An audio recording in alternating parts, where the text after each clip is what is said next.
welcome in or welcome back. This is gonna be round 24 of which superpowers is Spirit revealing slash gifting you, and what is your superhero name slash moniker and your costume color.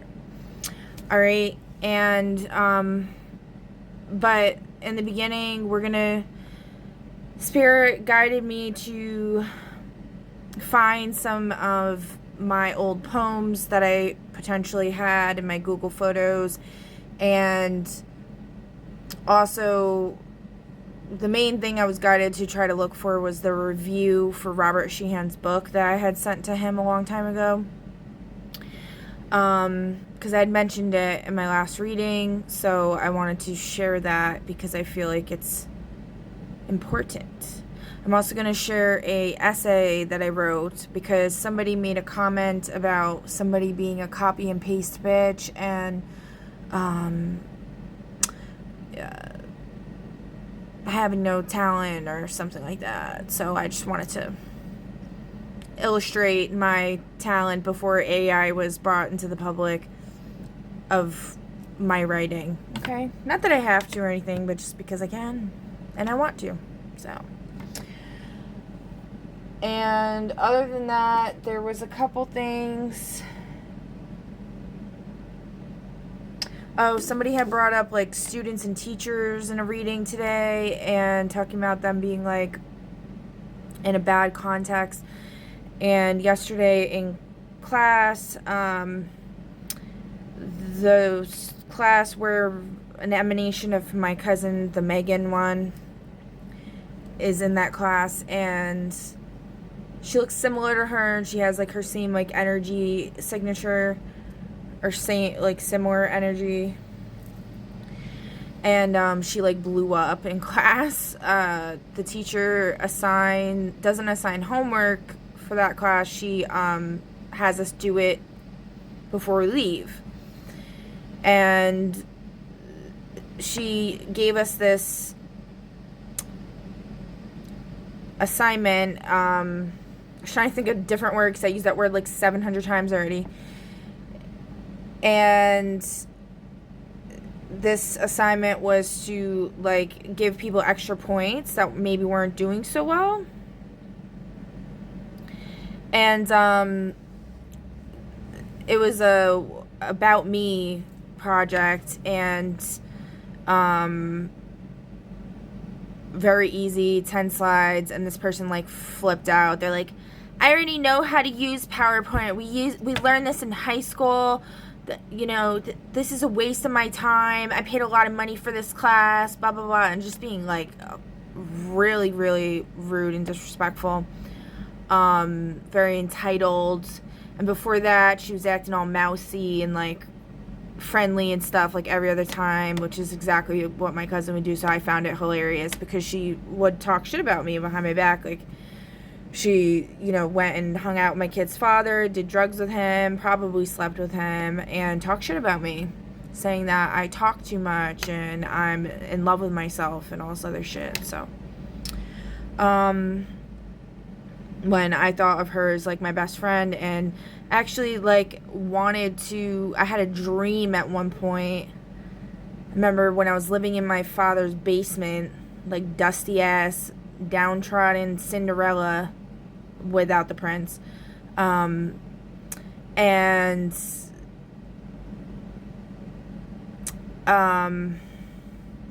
thinking, like, dreaming of my future, and I was gonna try to become a realtor, but that didn't work out. I started taking classes for it, or like a course for it, but it didn't work out. And I remember thinking, like, I wish that I could help my cousins, meaning Megan and Casey. Like, I wish I could help them because I knew that their lives were very difficult. Like, their mom was a scumbag. Eventually, I tried to help her too because she had breast cancer, and her scumbag boyfriend abandoned her in a trailer. And so I tried to help her heal by taking her in for like a short period of time and, you know, help her heal. I think I already talked about this, but whatever. Anyway, she chose to go be with this scumbag guy that, like, was flirting with Megan and, like, being nasty and, like, perverted, and literally abandoned her in her darkest time of need, and that's what she chose. So I haven't talked to her since. But Megan has, so. And, you know, I get it, it's like it's your parent or whatever, but at the same time, no. So, anyway, so she blew up, and then I ended up saying then she started packing her stuff up to leave, and I ended up saying out loud in front of everybody, I said, you know, I actually, like the assignment. I think it's a really good idea. I think it's a good assignment. I sound kind of like Trump. I think it's very goodly.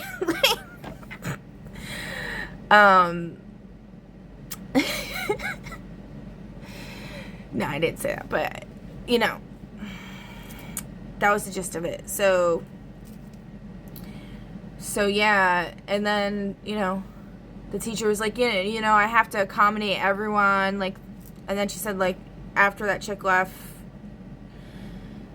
she left as I was talking, like, I guess she probably heard what I said, I don't know, but, the teacher said, like, I have another class with her, and she was rude in that class as well, and I was like, okay. I was like, yeah, it's like entitlement, you know, like, yeah, I don't know. It's like, it's just people being entitled. Alright, so let's move on. Now, by the way, this is a free resource here. If you can see, Brotherhood of Light, 21 books, if you want to Google that. I personally haven't read it. I started reading it. It's stuff I already, like, learned mostly from, I skimmed, like, through it. I would like to go through it again and actually read it, but when I have time, which I don't, or when I have the capacity, is more what that would entail. Okay, anyway, so people take for granted a rose, and oh, by the way, and I'm also going to go over the astrology for the moon, the super blue moon water that I used in the anti-corruption spell, because I figured out, like, the date and stuff, so. Alright, people take for granted a rose and take the thorn. Shedding blood, causing grief, everything forlorn. When does destiny become the means to meet a shallow end? Nothing more, nothing less defines them fiend from friend. To be surrounded by such darkness lends light and extended grace, for knowing not such evil couldn't have put good in its rightful place. And it's so funny, the only person that liked it is Courtney Fitzpatrick, who's my uncle cheated on his wife on my dad's side, cheated on his wife with her. And then I was, like, friends with her at some point. Like, she was, like, cool to me or whatever. But then she stabbed me in the back. And she used me to get information, basically. And I was naive at the time. And, you know, whatever. I didn't know that I wasn't supposed to share the information. And, basically she, you know, caused a lot of problems, and then my uncle, like, hated me for a while, but I don't think he really cares anymore, so whatever. I'm hearing sirens going off now.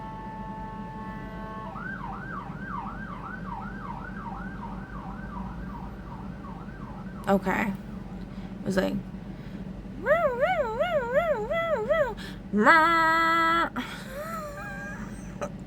okay. Anyway, Yeah. So she broke my aunt's heart. That whole thing broke my aunt's heart. The one that got cheated on. Like, broke her in two. Like, she really loved my uncle. So that's pretty sad. But, she don't give a fuck. And then she, like, at one point, she brought, because before they had gotten married, she got pregnant. And then she brought the baby over to my aunt's house, my father's sister. And the aunt that got cheated on, the one by marriage, she was there and she held the baby. And I remember Courtney being there and like looking at her like with disgust, and she was like, ugh. And I'm like, she's just one of those people that just talk shit all the fucking time, no matter what, always starting drama, non-stop. And then like tearing families apart and shit like that. It's like, I can't stand bitches like that. So I'm calling her out, calling judgment. Fuck you, Courtney. Okay?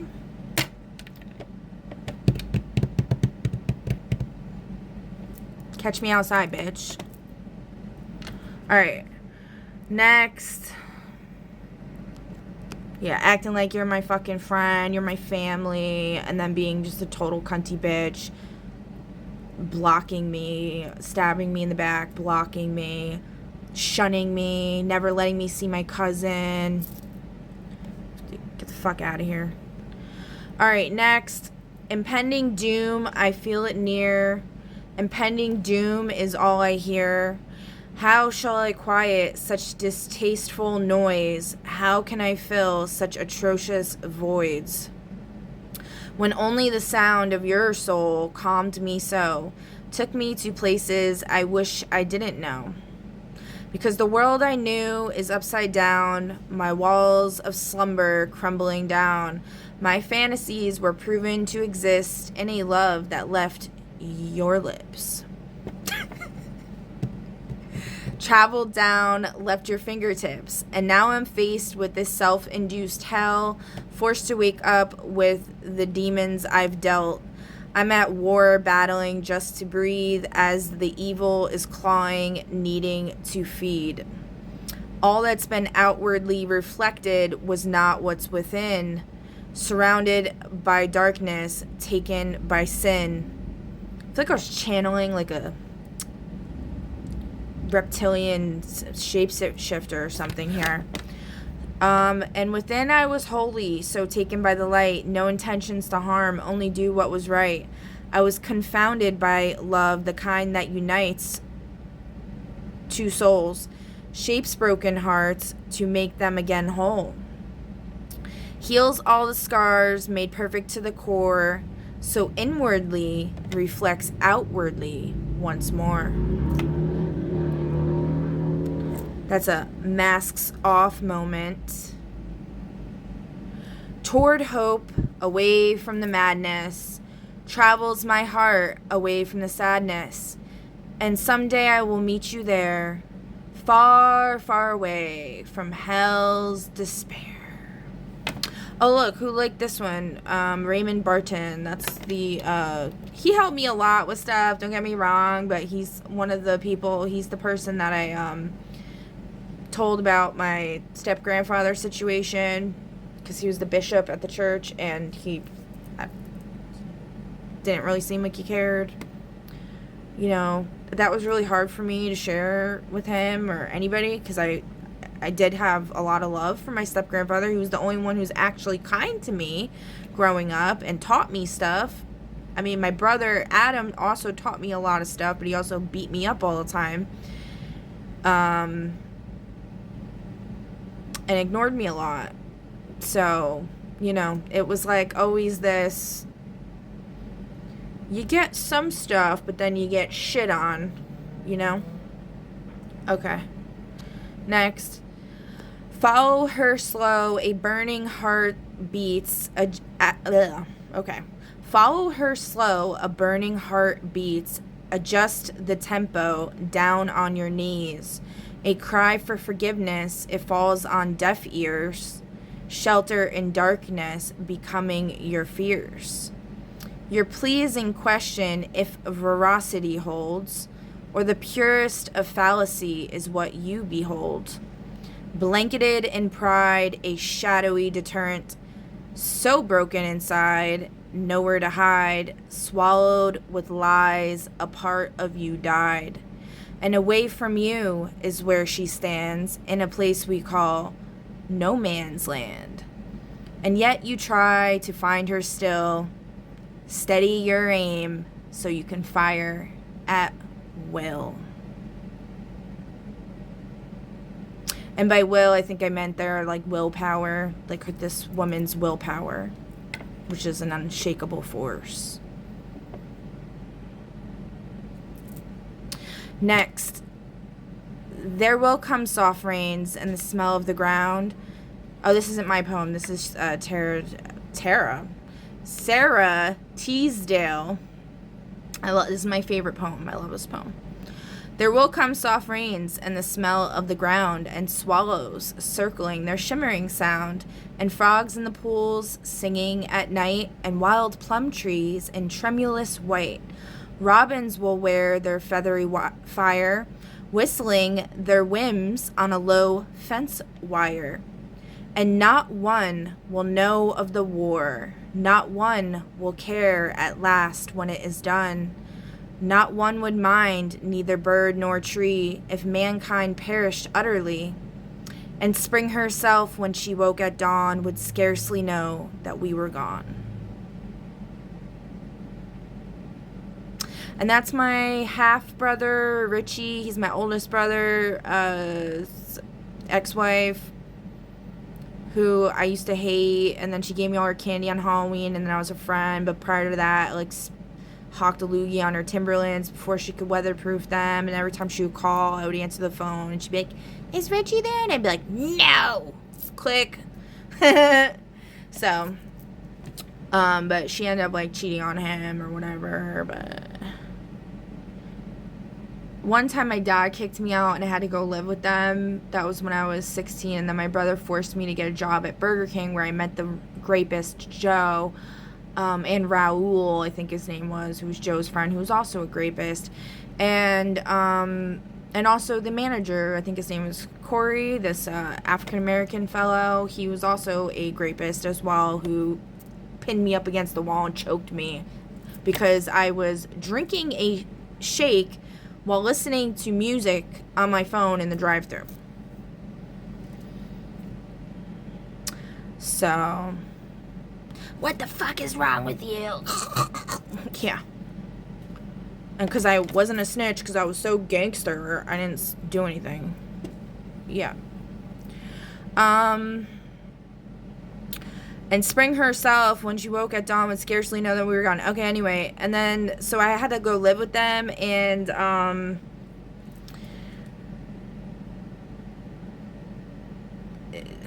basically uneventful, other than, like, Mary Ellen's, like, a neat freak, and, I mean, she taught me some cool methods on how to clean, I guess.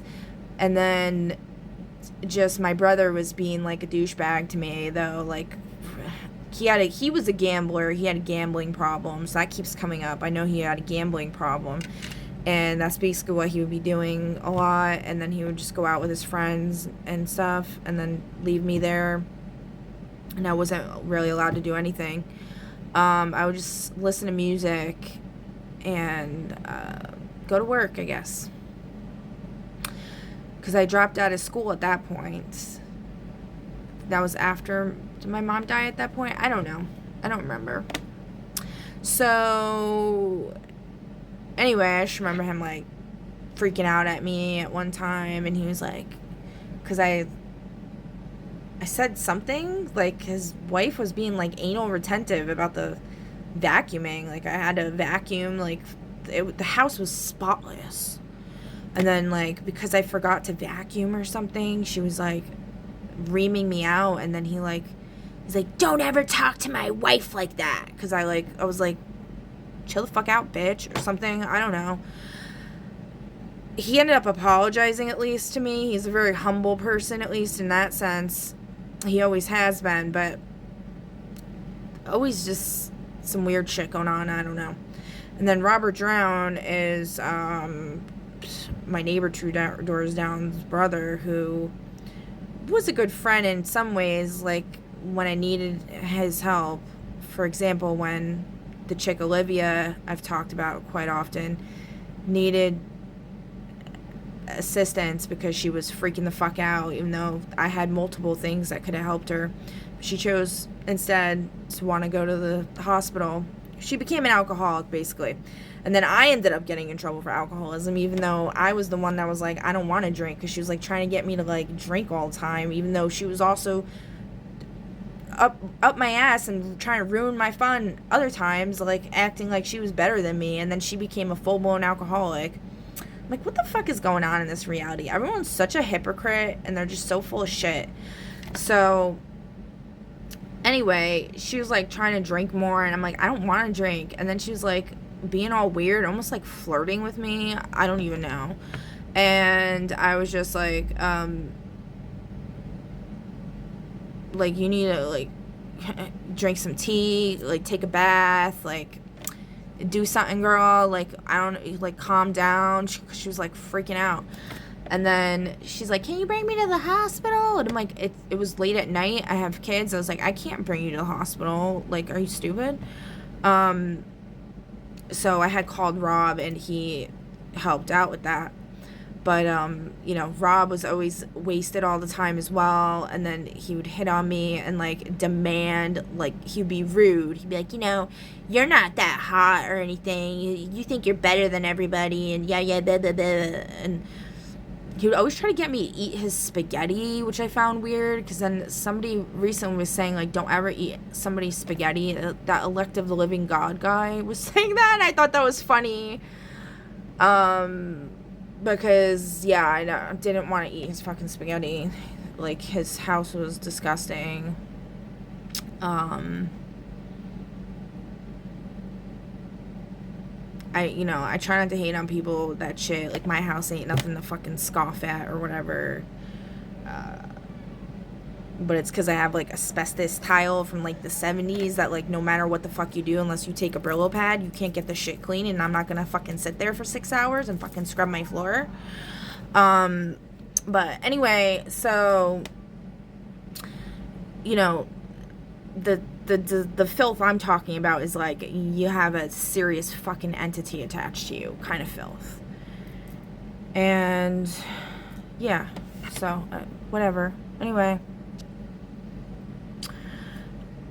A portal is open for eyes that can see into the window of their own soul and not turn away with shame and dismay, and see instead the cosmic order of balance and harmony on display. Look into the mirror and look out the window. Does the benefic love inside of you show? How do you know? When you sing a joyful melody, do the flowers grow? To inquire within and without, oh, what a seemingly daunting task. Does the thunder rumble when you ask? Does the lightning show? Does it snow in July when your heart tells a lie? Do the embers ignite upon your command? Does a countdown of sand with the turn of the hourglass by your hand act as an instrument of your demand? Does your demand require that balance be restored, or is it of your energy to become a whore? Blasted out to the wicked, scheming in the shadows, does your intention become twisted and hollowed? Does the alliance of benevolent joy and true love stand stronger than all?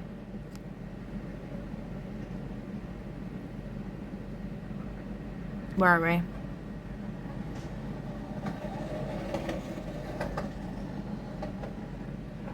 Okay. Stand stronger than all. Where is it? In the guise of defeat, do you clip your own wings and fall? When you cannot shed a tear for your own broken heart, does one fall to the ground but a few feet apart? Like a few feet apart from you. When you ask to see sources love fill a soul flooded with hate, Do you see a glow of rejoice overtake their face? All of the malice, I was going to say a different word, that's why it came out weird. All of the malice by kindness replaced, only to then be erased by their free will of choice, and to their affliction they embrace. Do you put the last brick in the wall, or do you finally smash down it all? Okay. This was just something I found in my Google Photos that my kid's father posted. I loved her not for the way she danced with my angels, but for the way the sound of her name could silence my demons.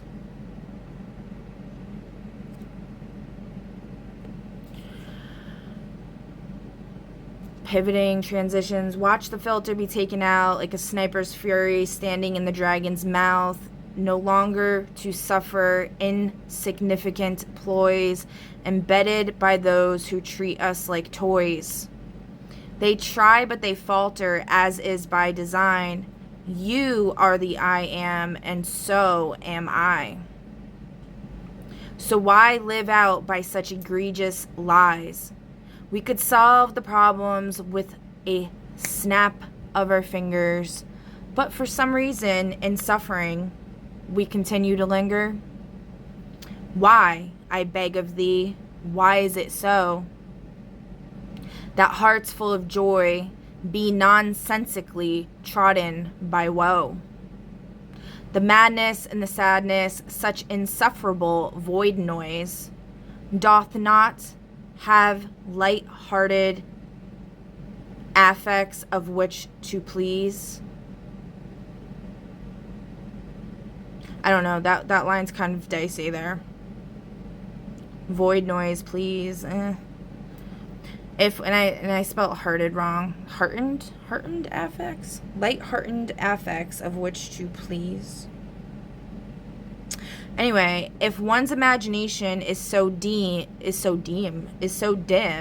that they cannot see the obvious, the scales are not balanced, Gaia's heart is in fury, doth not have an ounce of sense to be worried. The moment has arrived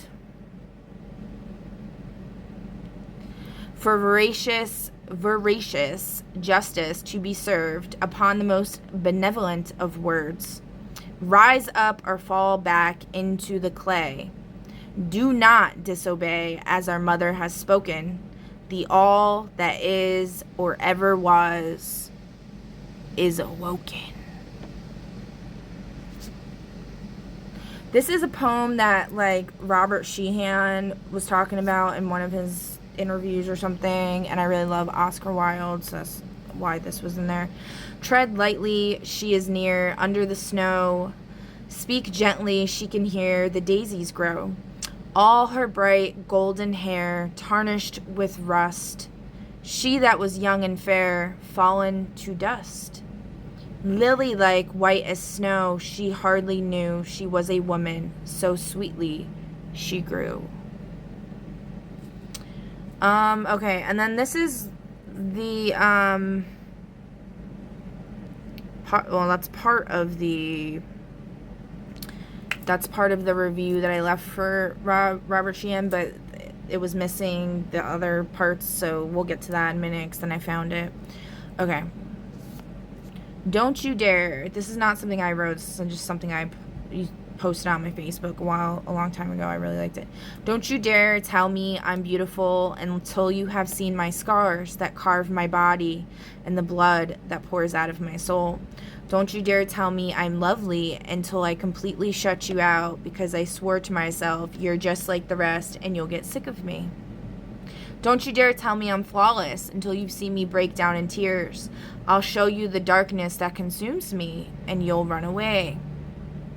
And they have.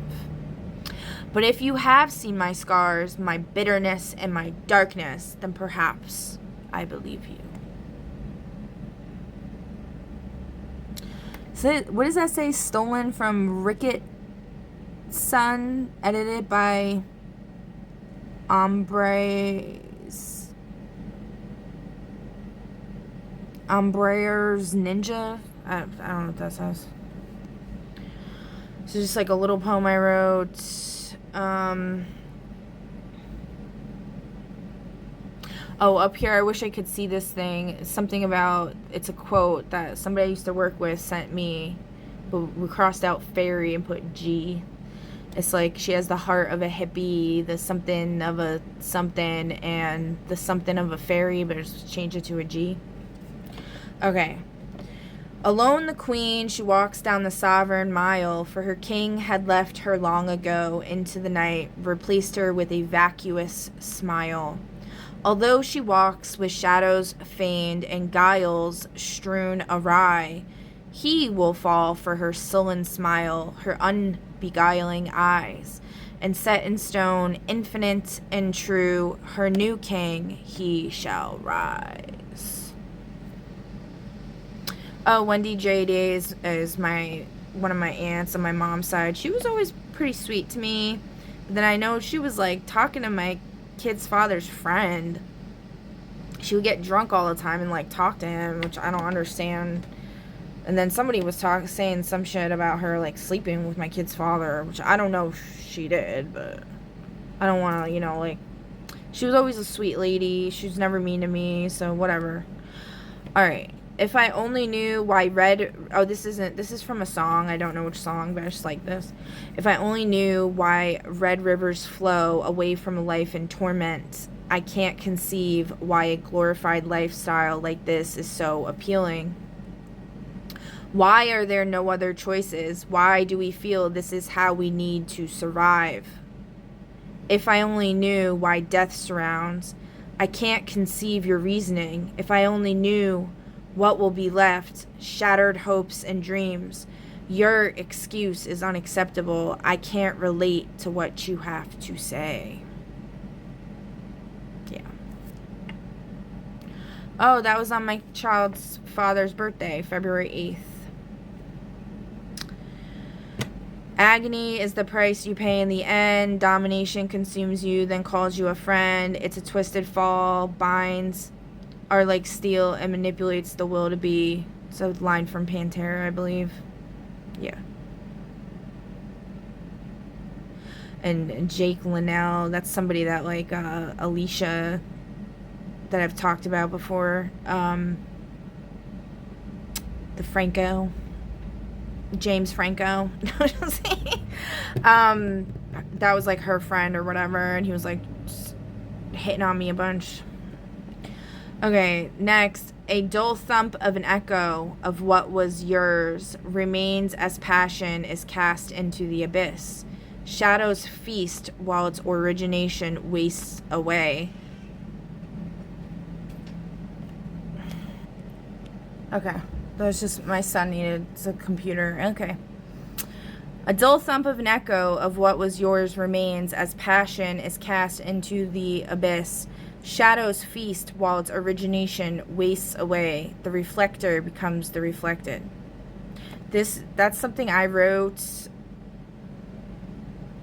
I don't really know what I'm saying. I don't know what my inspiration was there, but something about like tables turn, people learn, something like that. I don't know. This love, it pours in and out of me as the rain does the clouds. I hold it in and watch as the flowers slowly die. Wow. That's fucked up. Okay.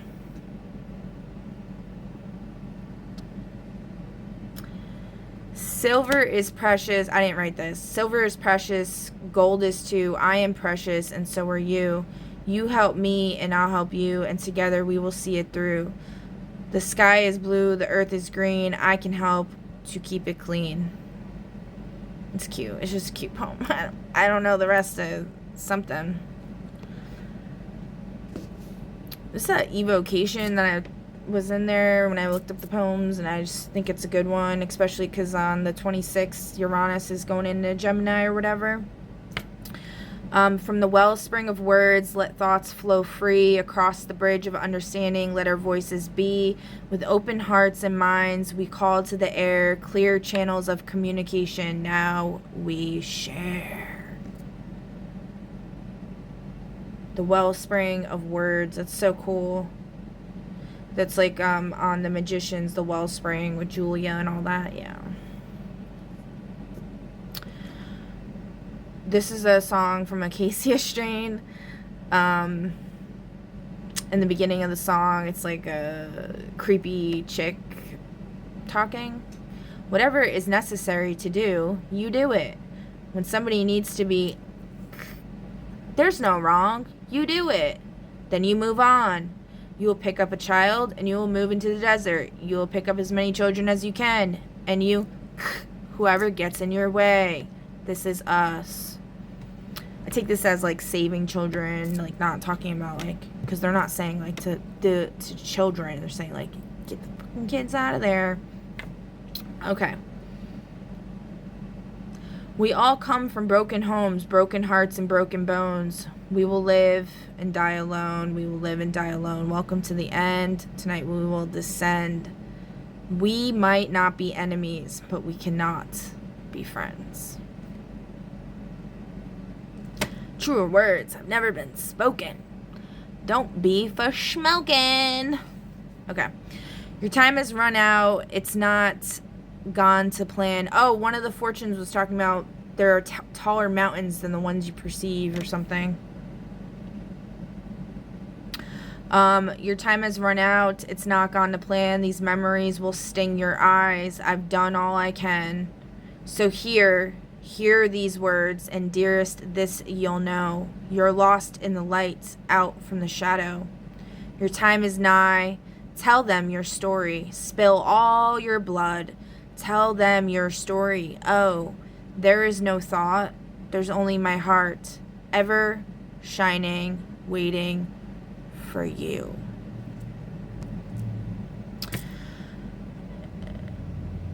This past summer, this is a comment I wrote, a reader, Cosmic Beauty or something. What is her name? Oh, Mystic Beauty.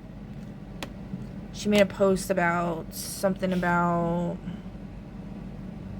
oh, and when it thunders and lightnings, it's the devil beating his wife. Is that just a southern thing? So I said this past summer it was a bright sunny day, and I did a locking my heart away in the earth kind of spell, and it had some seriously depressing vibes slash intentions, and something told me to reverse it and dig it up, so I did.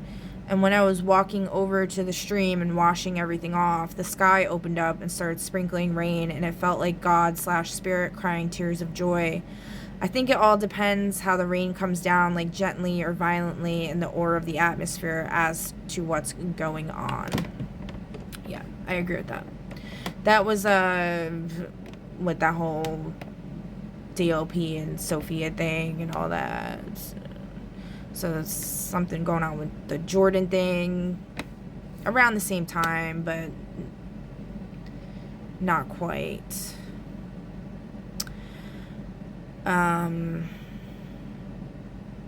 Yeah, okay.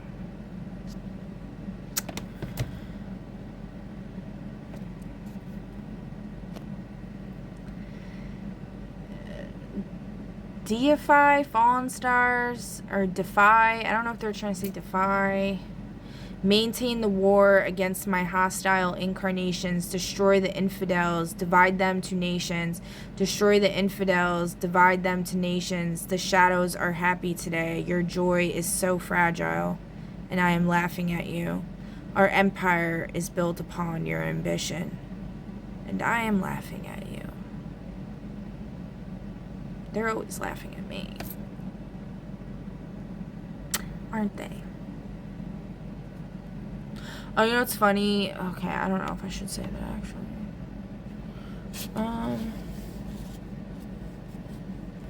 Yeah, I don't think I need to say that. It's fine. Okay, so this is... Okay, here we go. So now, let's find number one. Okay. So this was in 2022, I wrote this. The experience of listening to Disappearing Act, and guys, like, I talk in kind of like riddles in this, and I'm kissing, it's like almost like vomity how much I love this guy's book, and I was like obsessed with Robert Sheehan at the time. I thought I was in love with him. Okay. But, like, I really do mean everything I said in here. It's just, it's very dense. Like, you'd have to, most likely you're not going to get it right off the bat, and you'd have to look words up or, like, you know, look into the meanings of things a little more. But I'm going to do my best to read it. And that's that. Okay. And I'm assuming he didn't even probably get it or, like, receive it or like it or whatever. Although in his newest book he did mention something about cobwebs. He made some kind of comment that was, like, reminiscent of one of the lines that I write in here. But I didn't finish listening to his new book. I just, like, couldn't get through it.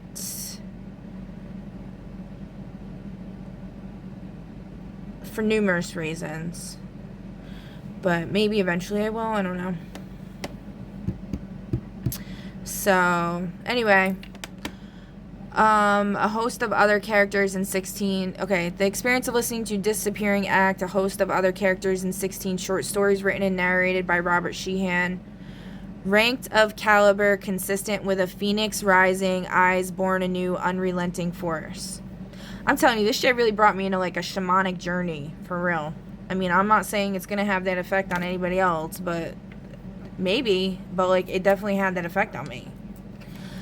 So, tears were wept from a palace of emotion that was dreaded to be infinitely kept under lock, key, and the entire kitchen sink.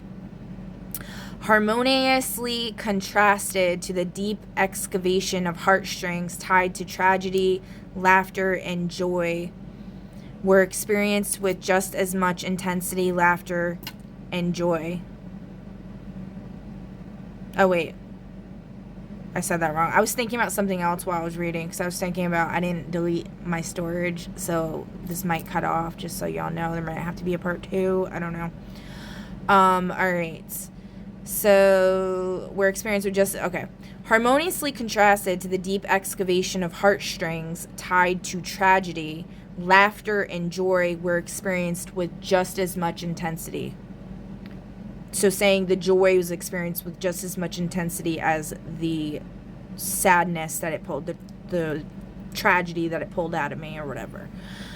Laughter and joy, mind you, coming from a place covered in dust and laced with cobwebs. Laced with the kind of webs you'd expect to see in the style and structure of the Addams Family mansion. And this is kind of why I got upset with the Addams Family comment that spiritual gangster dude kept making. Because I was like, what the fuck is wrong with you? At one point, though, I remember I thought maybe he was actually Robert Sheehan. Like, because he has clearly shown, he has multiple channels. And, like, it's clearly him using a voice changer between the CCTV guy and then the spiritual gangsta. He's using a voice changer. It's the same hands, but just, like, slightly different.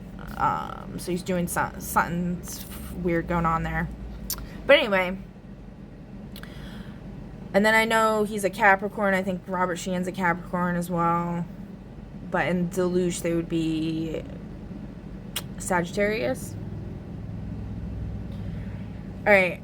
Anyway, webs made from homebred arachnids with stature akin to Darwin's bark. See, this is where it gets real heavy with the depth there. Like, you have to look this shit up, because honestly, I don't even remember, like, what these references may mean. I would have to look them up myself, but... Okay, webs made from homebred arachnids with stature akin to Darwin's bark and demonstrative talent akin to the Goetia spirit of Stolas. Stolas, I believe, is he builds unimpenetrable structures, and then he could pinpoint the weaknesses in structures. At a certain point, a smile beamed across my face, as it was a rare moment where I felt truly seen. Particularly, the Medusa story hit home for me on that note. The snakes and the lover lulling the mischievous creatures into submission was exemplified poetically. Personification woven. Where's 3? This is like... Oh, are we missing page 3? Oh, no.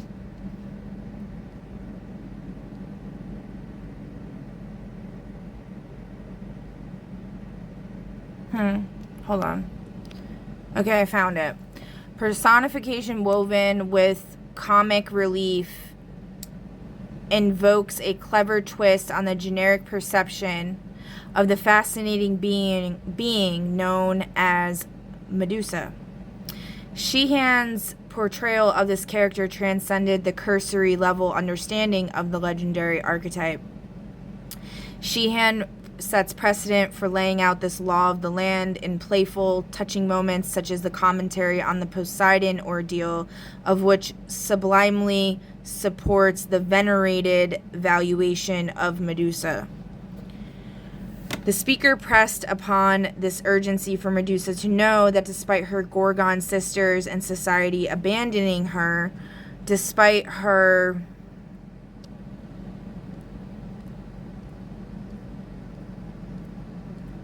oh, jeez. Okay. Being repeatedly betrayed and imposed upon, despite her being blighted out of mind, body, and soul by beings of mass influence whom welled an impetuous, cruel disposition fueled by vanity, lust, and envy. Despite it all, the speaker sees and holds deeply her value and potential. The speaker ushers Medusa's course of reciprocity to not be presumptuous so as to assume that to look into the speaker's eye would result in unintended detrimental consequences. That's another heavy one there. I understand what it's saying, but it's hard for me to that would have to be dissected. Okay. The speaker seeks to compel Medusa to instead understand that they fervently advocate for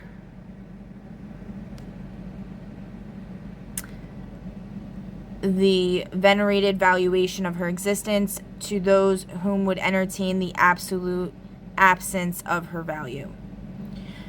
And this is my interpretation. I don't know if, this is probably not what he meant. I have no clue. You know what I mean? This is just my interpretation, how it made me feel, okay?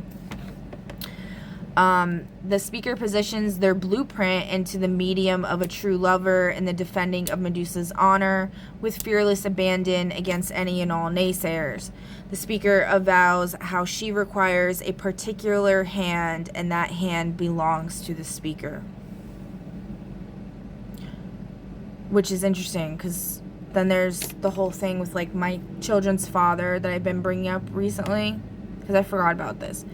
And how he had said to me at one point, he told me about that Connor story. And that guy Connor asked, once you're done with her, can I get a turn? And then he's like, I'm the only one that can handle her. You wouldn't be able to handle her, bro. And I found it interesting how, in one of the videos or pictures of Robert Sheehan's house, he had Tank Girl on the wall, which is, always been a big thing of mine, but whatever. So I just found that interesting. Sheehan has portrayed a timeless theme of empathetic expression, so seemingly rarely expressed nor commonly understood in its nuanced contextual complexities, and for that I am eternally grateful. Now I have to find 6. This is so ridiculous how this is all messed up.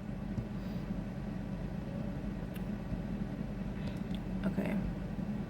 Please don't tell me. No 6? God damn it. Alright. Here's 6. Okay. Through masterful imagination, the windows to Medusa's soul are open to another being's nature, being expressed in an immovable defiance of the antagonistic valuation of her and the determination that she has no value at all. The speaker hands Medusa the proverbial olive branch with authority, assurance, and determination, despite the very real probability severely hampered is her ability to believe in a genuinely loving connection after the prolonged socio-dynamic false self-conditioning experienced. Oh God, guys.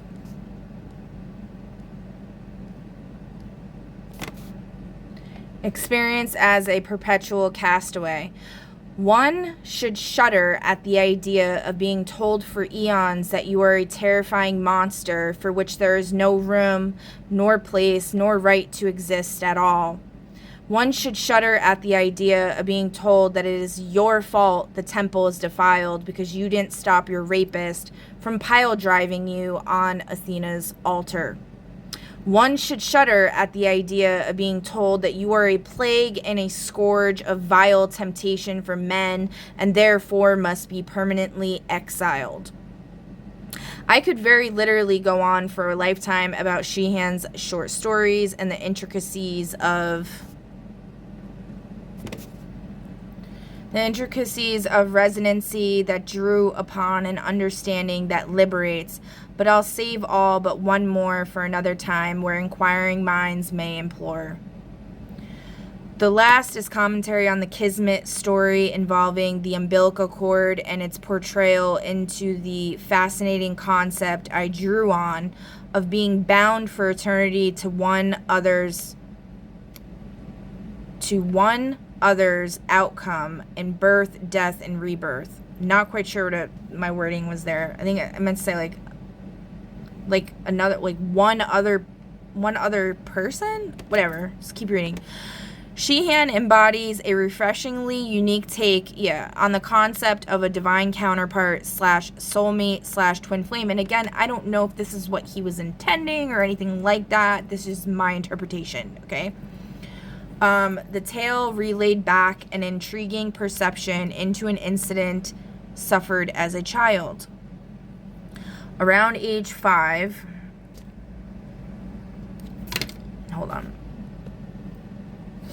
when a mysterious neck trauma, PTSD reminiscent moment was experienced. This experience was, I was laying in bed and all of a sudden I felt someone choking me, like very vividly choking me. And then I saw it's like everything was black, except I saw this like cartoon bubble and it said the word boo in it, which is really trippy because kind of recently my dad's girlfriend, the Debbie one that I've brought up, was talking about some kind of ghost. Because there's been this mischievous spirit that's been following me around for a really long time, laughing maniacally and like being fucking mischievous as fuck, okay? At one point when my son was an infant, a newborn, my youngest son, I heard him go, "Rah!" And then all of a sudden my son just like started screaming. He was in this like pod style swing, so like he heard it too. But anyway, so, and she said something about that this ghost said boo to her as well, which is weird. I don't know. So there's a lot of not incels, that's not the right word, but there's a lot of people that are like behind the scenes and just fucking with me at this point. So I don't really know. Because I understand there's like, this is like a smoke screen or whatever, or like this is a stage and then there's the behind the scenes, or I don't know. Anyway, so my nose is like getting really itchy. I don't know why. It's like something's crawling up my nose. Okay. This incident caused a lasting effect of horror, of which developed the necessity to employ the defensive maneuver of a nighttime ritual that would last for the next 6 or 7 years. That's how big of an impact this had on me. this ritual was arms crossing the neck like this, kind of like the Two of Swords card, and having a blanket cocooned over the entire body and head with only a small, deep hidden opening to breathe from. Suffice it to say, this event left its scar. However, Sheehan's insight established a revolutionary level of catharsis. I learned recently of Sheehan's love for poetry and felt compelled to share a contextually relevant piece. So I don't remember this story that I'm talking about, that from his book. But I guess whatever the story was, it like put it in a context about like getting choked by the umbilical cord or something.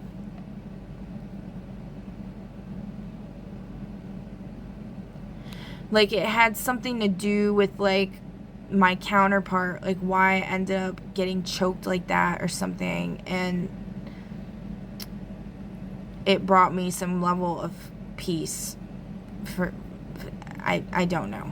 I don't know, guys. Okay. So, what do we got? 9.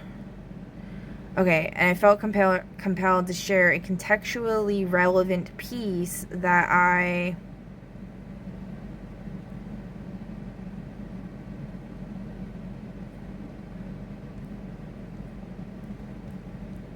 What the fuck is that?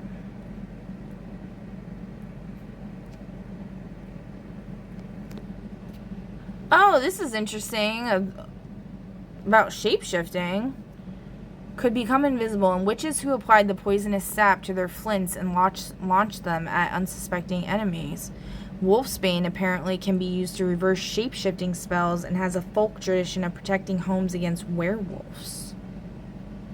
Because I was thinking that he might be a shapeshifter, and then I always kind of thought of him as a werewolf as well, which is, I don't know. But I was told, somebody I used to work with, their girlfriend, who definitely didn't fucking like me, and I really don't like her because fuck that bitch. Her name's Noelle.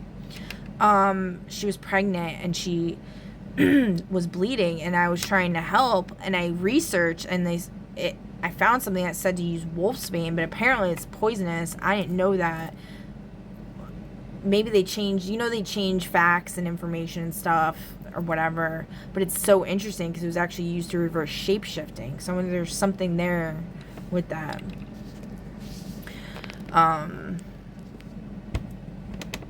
Anyway. Okay, here's the something I created this past July, as I've been quite fascinated with Medusa's tale for a long while. The dualistic stars of Algol. I don't know if you guys watching probably have already watched my video of me reciting this, but I'll just say it again. May swap their positions from time to time, where one is dull and the other shines, but Ophiuchus, or I'm not saying it right, is shielded by a scutum from Hades' fear and Jupiter's erroneous wrath, and so shall it be Medusa who will have the last laugh. As she shines brightly, the true war begins. Israfil's trumpet will blast, and benefic love everlasting wins. As the trumpet is pulled out, all the sins are cast into the stone of Jerusalem, where balance is restored. Darkness on Mother Earth reigns nevermore. And I was told this prophecy is going to get fulfilled in an unexpected way.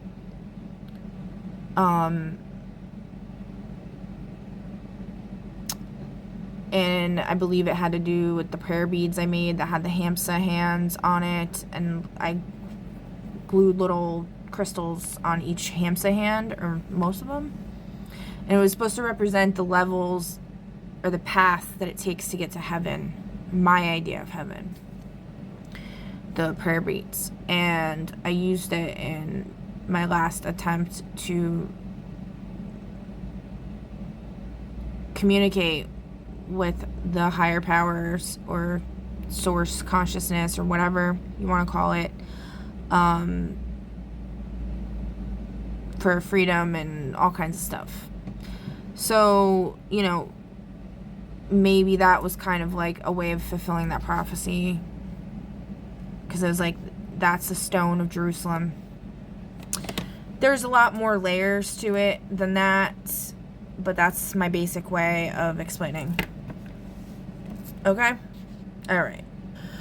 Alright, and then we got another poem. Collect the treasures of the 7 seas, and no longer will you fall to your knees. On bated breath, no more forlorn, awaiting death. Life eternal, blessed be. Lay ye down on blessed knee, forever onto infinity. Oh, Chairman Peng Pao, that's the hippo guy on One Piece that I talked about a bunch. The X guy or whatever. His name's Francis Xavier Jones. You were a thug before, it says down here. That's like, you were a thug before. What?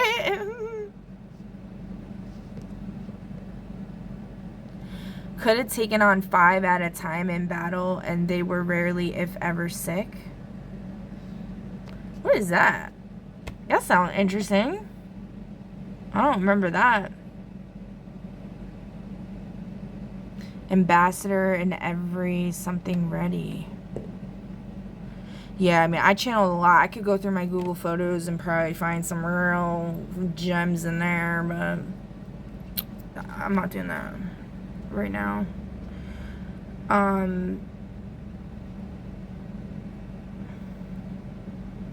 Oh, for some reason, this poem, I used to read nursery rhymes a lot when I was little, and this poem came up. Sing a song of sixpence, a pocket full of rye, 24 blackbirds baked into a pie. When the pie was opened, the birds began to sing. Now wasn't that a dainty dish to set before a king? The king was in his counting house, counting out his money. The queen was in the parlor, eating bread and honey. I don't really know what this poem means, but there's something there. Okay. Something about elbows.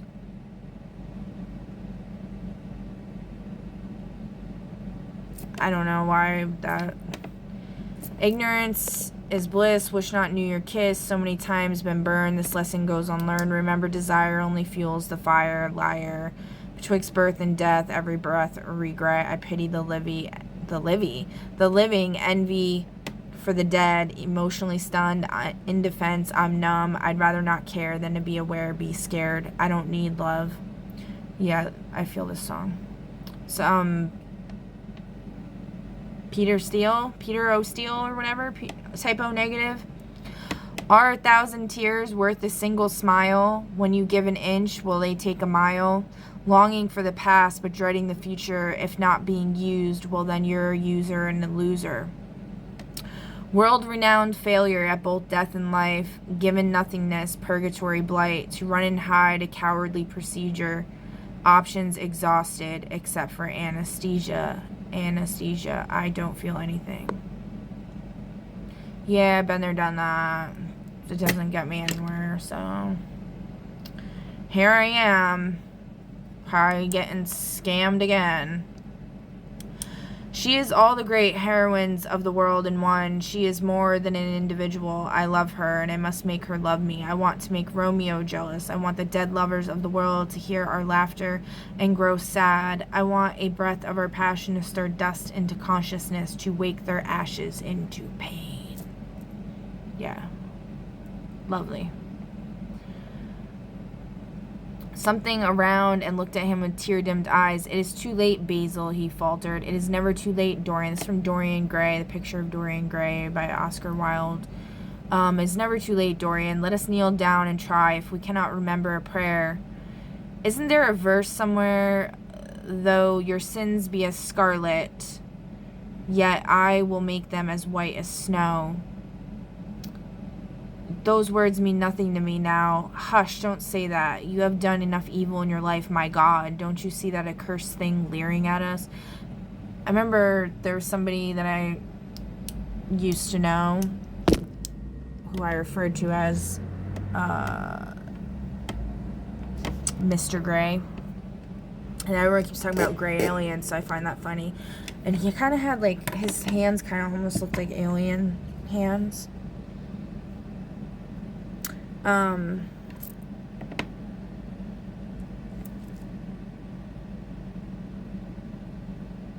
He appeared at ShopRite one time, outside of ShopRite. And me and my kid's father were there.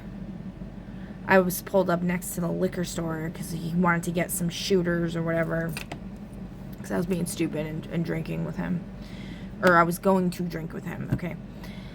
And we had a fire, and then as soon as he got out, this person was walking in. And he didn't say anything. I didn't know if he saw him or not, or whatever. But he knew I had dated him in the past, and he was, like, super jealous. And then he ended up, we had a fire. Everything was fine. We were hanging out by the fire. And all of a sudden, this is what he would do a lot. He'd just, like, flip a switch and get, like, a totally different personality. And then he started, like, interrogating me or whatever. And he brought this person up, and their name starts with an S. Brought this person up, and then called me on a whore, and this and that. And I remember I talked back to him, and I was like, you know, like, why do you always have to ruin everything? We're having a good time or whatever. And he's like, shut up, you fucking whore. And then he got up and he smacked me so hard across the face that blood started pouring down my nose, and I flew off the chair.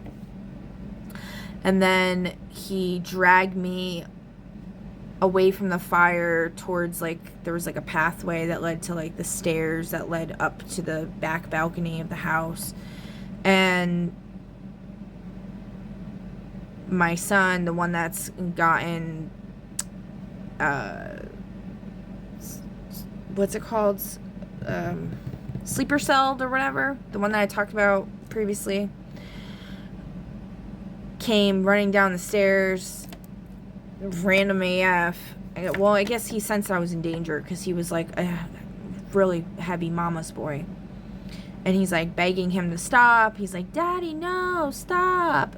And then he proceeded to just keep kicking me in front of him. He dragged me by my hair. And he's just kicking me. And in the back of the head and my ribs, everything.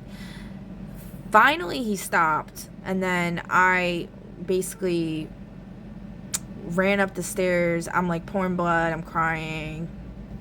And I just felt like I needed to end it because I couldn't put my kids through that anymore. And I knew I wasn't really strong enough to stay away from him for whatever dumb reason. Granted, you know, I did try getting restraining orders and stuff, and sometimes they were successful, and then other times he lawyered up when I was, like, really about it. All of a sudden, he lawyered up, and, like, and then my dad was, like, supporting him and stuff, but, like, what the fuck is going on? This shit's so weird. So, anyway, I went in the bathroom, and then I was, like, trying to amp myself up to go, and that's what the scars are on my wrist, because I took scissors, and I was like, that's the only time I've ever self-harmed. So Spirit wanted me to share that, the story of the scar. That card kept coming out over and over and over again. So,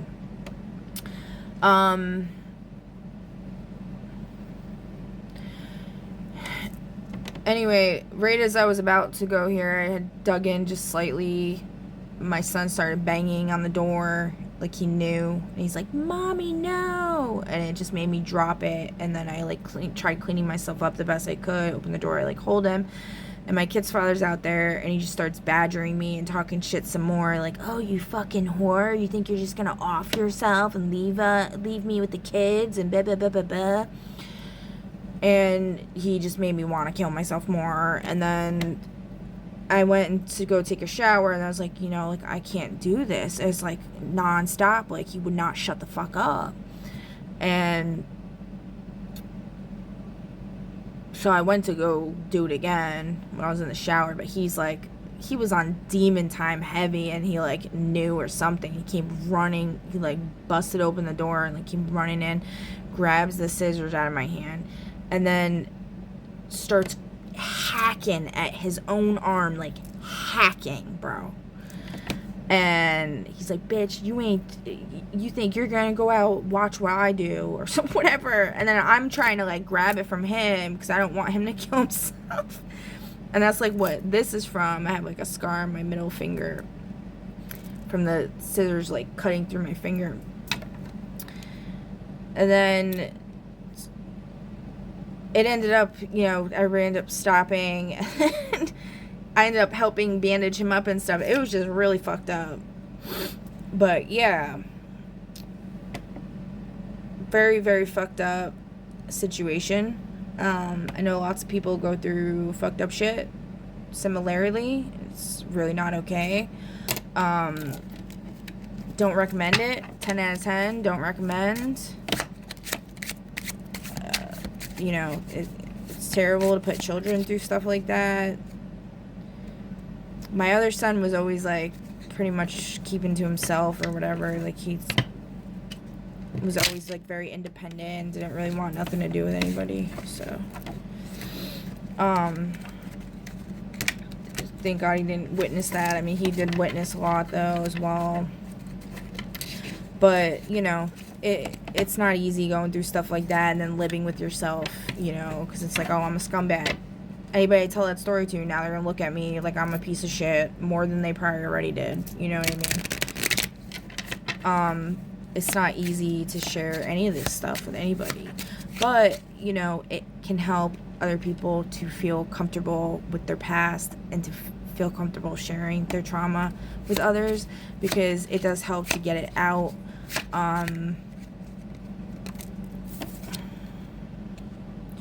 The mirror verdict: a truth about yourself comes to light, accountability becomes liberation. Primordial balance: universe corrects an energetic imbalance, restoring order to existence. So, okay. I don't think anybody should feel less than because they made bad choices at a point in their life and experienced fucked up shit, because there's always so many factors involved. You can never blame one person or even two people. There's always a slew of factors involved. People working behind the scenes, shit being set up, people being programmed, things like that, conditioning. If you've read the book Brave New World, if you've read the book 1984, you'll understand what I'm talking about. Otherwise, you probably shouldn't be on here. You need to get yourself a little more educated. Alright, let's move on. I chose a path a long time ago, and I have never strayed off course. Blind eyes that cannot see, mocking others, are left alone to suffer in their cruelty. Glitz and glamour, all the frivolity, will not save you, me, nor we. Love held true, bound by inspired action, reigns supreme. So mought it be. Untangled the complications, unravel destiny. Driven forth by divinity, of which is the one true reality. Dreams of which does one not dare to ponder once upon a time. Have you given up on your fairy tale dreams, is what I was trying to say. A time that holds all space be real. The finger of God is the one you shall feel. It's like because like the 7 of diamonds, I'm the 7 of diamonds. It's the finger of God. And also I was like, fuck you, like the fuck you thing. Yeah. This is something I posted August 2022. I don't know when did that season of Sandman come out where they have the episode with the Muse?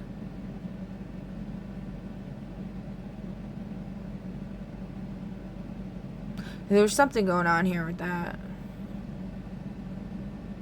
These are all the muses.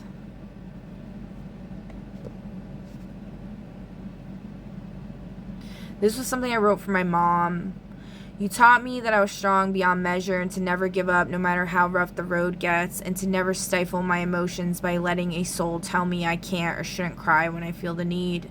You instilled in me a profound love for Mother Earth, God, angels, fairy tales, and awesome music like the Beatles.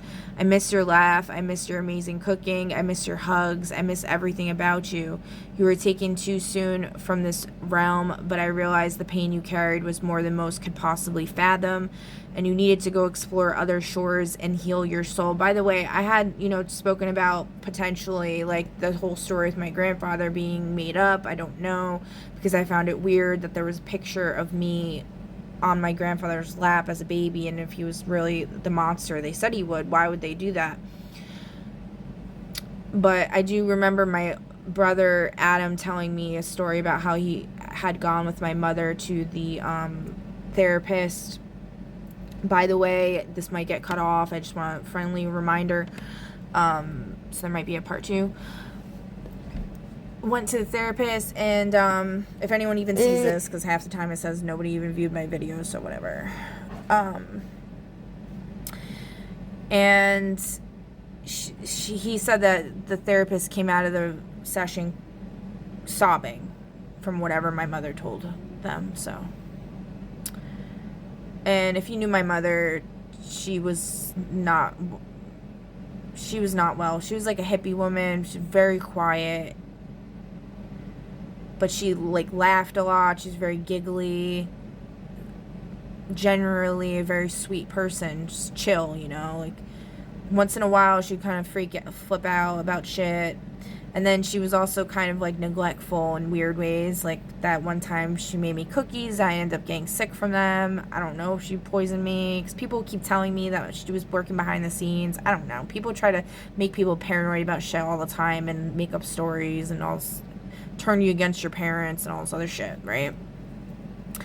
But it very well could be true. I don't know, because she left me at age 12. I had food poisoning or something, and I was vomiting profusely, and she just left me to go out for breakfast with her boyfriend.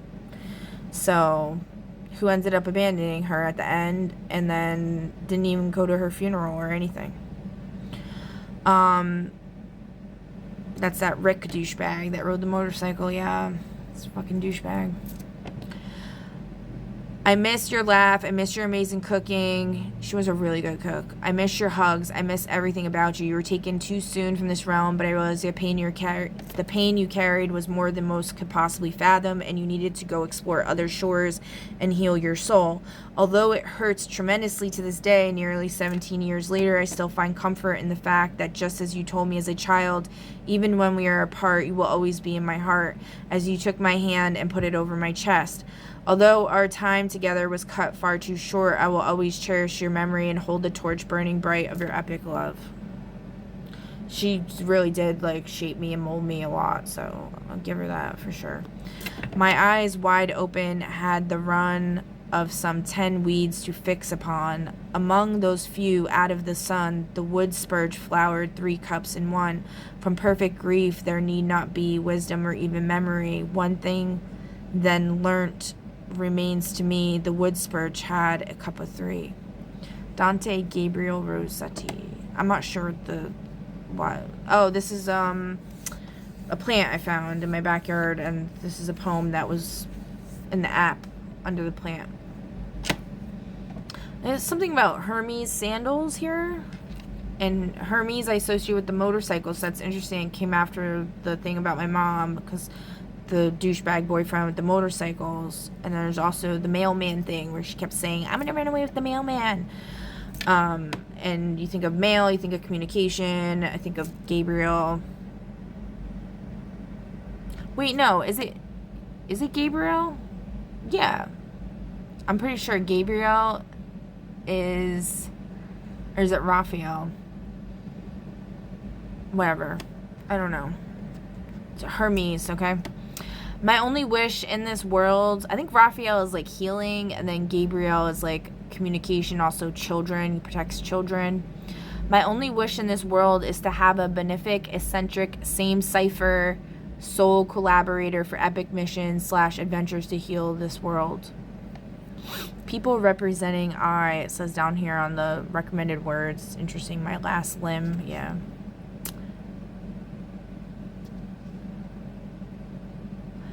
I'm not going to read this. I think I was drunk or something. When I wrote this, it doesn't really make sense. I was just talking about, like, I love Mother Earth, and every time I talk about it, nobody gives a fuck. Nobody gave a fuck or seems to give a fuck about anything I say, except lately kind of seems like the universe is actually responding for once, but not like 100% transparently. It's more like still behind the scenes. Bronze is an alloy of copper and some other element, arsenic, tin, zinc, etc. But copper is the main component, and being the metal of Venus, Aphrodite, the goddess of love, one can infer the symbolism of bronze in the Old Testament is merely phallic. Recall that when bitten by the fiery serpent of lust, if they looked upon the brazen serpent on the pole made by Moses, they lived. I don't know what this is, and I don't know what that means. Okay. All I know is I wrote, like, my daughter's Moses incarnated on my dad's Facebook. My nose is so fucking itchy. What the fuck? And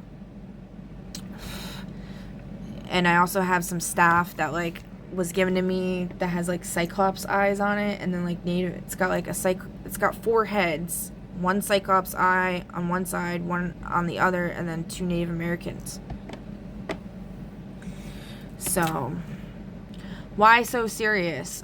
So we went completely wild, kicked over a city streetlight. St. Thomas was vandalized, and I'm sorry, but I'm not surprised. Pick up the phone. Congratulations. I'm having visions of us breaking everything on our way out of town. We're going places you never dreamed of. Oh, Cherry, I'll read your fortune. It says here you're too serious and such. But I learned one thing, Cherry. You should understand that nothing really matters very much. That was my name in middle school. We had a club. Me and my friends had a club called the Ice Cream Club, and I was Cherries. My other friend was Whipped Cream. The other one was Sprinkles, Gummy Bears, Hot Fudge. Yeah. So this is a comment that one of my professors made about a paper that I wrote about Sarah Teasdale that I want to share. I read your final on Sarah Teasdale's poem. It was the best poetry paper I've ever gotten. You had skills that I hadn't even taught in this class. Your work on the way sound is used in that poem is outstanding, and the work on sound and imagery is exceptional as well. Nice work. If you're willing, I would love your permission to add this paper to my outstanding paper file for future classes. Blah, blah, blah. Okay. This really meant a lot to me because if you've been following along, I have an issue sharing anything. My Chiron's in Gemini and my Imam Coeli or whatever, and it's, really hard for me because I've experienced insane mocking and resentment and hate towards my voice being shared.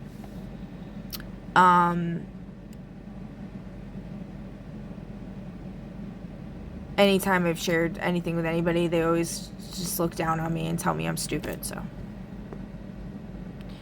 Torn between, and we'll get to the paper in a minute.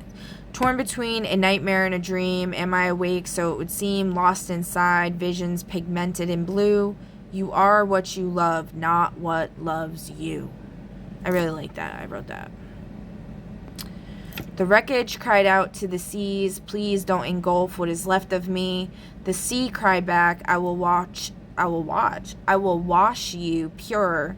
For you to build anew is the only cure. That's my uncle, my dad's brother, that used to live in Florida. Now he lives in Tennessee, and every time I've gone through an awakening, like 3 years ago and then this time, something's going on with him with that. He always ends up traveling over here and something. Eating away. He was always kind to me though. I'm not talking shit about him. He was always kind to me. I never had a problem with him. I don't know. But I feel like he knows something. Eating away at the heart, I went and tore it all apart, broke the bonds, decay remains, ask me what it is to be sane. Yeah, it's great. This is something I wrote on a comment. A change in our government, and it's somebody. This is a response I wrote to somebody's thing. They wrote, "A change in our government and economy would need to be changed as well. I am a firm supporter of the practice of co-determination in the workplace and social safety nets, as I have seen its great effects on Germany's economy as well as others. There are solutions to these issues, but changing the mindset of the people is the most essential component. The concept of the American dream as we know it today is corrupt and needs to be injected with empathy and strategy to help our fellow man instead of stepping on his face as we trample him to the bank." I don't know if that I wrote that or...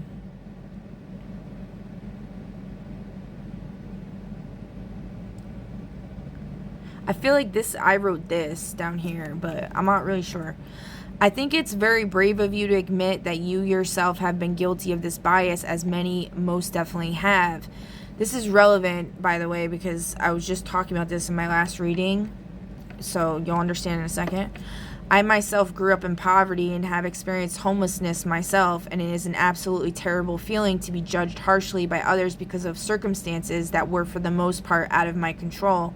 Every day I learn more and more how to be more sensitive to issues and people's circumstances as I try to realize that I can't possibly know everything they've experienced and what led them to this point, and I feel that's extremely important. I do disagree, however, with your statement regarding that. To some, it's the most beautiful dream in the world. To others, and to most, it's a scam. I don't believe most people think the American dream is a scam, as can be best be shown with our current state of affairs. If most people were aware of this, I feel a revolution would have definitely occurred by now. But I do feel a lot of people are, quote unquote, waking up, so to speak. And I hope and pray every day that it happens during my lifetime. What made you change your outlook on people such as the homeless?" And then somebody else wrote, "I agree that the American dream needs to be revised. You say you think people need to kind of face reality. I think they most definitely need to face reality. Reality is that the world has changed drastically and we need to adapt in equal measure, and we haven't adjusted the scope in quite some time. Do you think it's even possible for this change to occur in our lifetime? Do you have any ideas on what it would take?" This is deep as fuck. I don't remember really. I vaguely remember this, but like I wish I had, you know, I probably did screenshot more, but I don't have time to look for that right now. "Our deepest fear is not that we are inadequate. Our deepest fear is that we are powerful beyond measure. It is our light, not our darkness, that most frightens us. We ask ourselves, who am I to be brilliant, gorgeous, talented, fabulous? Actually, who are you not to be? Your playing small does not serve the world. There is nothing enlightened about shrinking so that other people won't feel insecure around you. We are all meant to shine as children do. We were born to make manifest the glory that is within us. It's not just in some of us, it's in everyone. And as we let our own light shine, we unconsciously give other people permission to do the same." I guess it says, I don't know. I didn't write that, obviously. Somebody else wrote that, but this is something my kid's father wrote. This is a character. What is it called when you're in court and like somebody like does like a character thing for you to verify your character? So here you go. "All I need is you and the boys. This is love. This is loyalty. I love you, Tara. Yeah, you constantly checking on me. Okay, you love me. You are the first woman that has never cheated, betrayed, and left me hanging. You truly do love me. Thanks for not leaving me hanging, babe. Well, I truly do love you, babe. Forever, I'll be by your side. Let's rock already." Even though he was like cheating on me and doing all this horrible shit like, nonstop. But anyway, and then here's that poem again. "People take for granted a rose and take the thorn, shedding blood, causing grief, everything forlorn. When does destiny become the means to meet a shallow end? Nothing more, nothing less defines them, fiend from friend. To be surrounded by such darkness lends light and extended grace, for knowing not such evil couldn't have put good in its rightful place." And it's funny because I had mentioned or shared in quite a few readings back, because it fell on me, the Satanic Bible that used to be my kid's father's. And we had flipped to the one page and it was talking about having to experience darkness in order to appreciate the good. And then he did some ritual or whatever that he told me about before we had met, where he made a deal that all of his wildest dreams would come true, but at a very great cost initially or whatever. And then something down here, 8 foods you didn't know contained meat. We have Altoids, chips. That's gross. Okay. This is a poem that he wrote. The clenched teeth, the vinegar down the veins, a stylish pit right next to Judas, Brutus, and Cassius. Or Cassius. Excuse me, spiritual verb. Every empire, every nation, every tribe thought it would end in a bit more decent way. Every prophet, every ruler, every seer will chew on this ruin and repeat ad nauseum. He was definitely a cynic, but I don't know. Anyway, there's beggary and love that can be reckoned. Cleopatra's first words to Antony are teasing. She wants to know how much Antony loves her, and he boasts that if any love can be measured, then it is poor love indeed. There's beggary in the love that can be reckoned. I was just looking at that Google image thing. This is a quote from Oscar Wilde. They feed the hungry and clothe the beggar, but their own souls starve and are naked. Courage has gone out of our race. Perhaps we never really had it. The terror of society, which is the basis of morals. The terror of God, which is the secret of religion. These are the two things that govern us, and yet I believe that if one man were to live out his life fully and completely, were to give form to every feeling, expression, to every thought, reality, to every dream, I believe that the world would gain such a fresh impulse of joy that we would forget all the maladies of medievalism and return to the Hellenic ideal, to something finer, richer than the Hellenic ideal it may be. But the bravest man amongst us is afraid of himself. The mutilation of the savage has its tragic survival in the self-denial that mars our lives. We are punished for our refusals. Every impulse that we strive to strangle broods in the mind and poisons us. The body sins once and has done with its sin, for action is a mode of purification. Nothing remains then but the recollection of a pleasure or the luxury of a regret. The only way to get rid of a temptation is to yield to it, resist it, and your soul grows sick with them. I don't agree with this. I really don't. No. Although, like when you're tempted to do something or whatever, you gotta also consider, like, is this actually my soul urge, or is this somebody trying to project some shit onto me? So, like, that's where I'll be like, no. Because a lot of times that's what it is. And then, you know, you have to have a standard. Your codex moralis, you know, like, you have to have a standard of your values, your beliefs, your attitudes. And you have to stick to it. And figure out ways, boundary lines. Someone crosses a limit, reclaiming your space restores balance. You have to figure out tools. You have to acquire tools in your tool belt to defend those values, beliefs, attitudes, to stick by them. Am I saying to be, like, strict and stringent and never indulge in anything that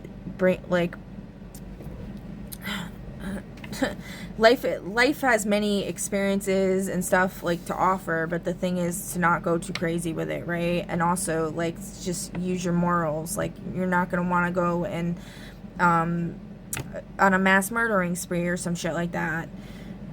Maybe you signed up for that, though, in this life. Like, that's the whole thing with, like, contracts and life lessons and all this other crap. I don't know, guys. We're not gonna get into all that right now, but every person's on their own journey. I just don't really agree with this. This is talking about the ocean with the movie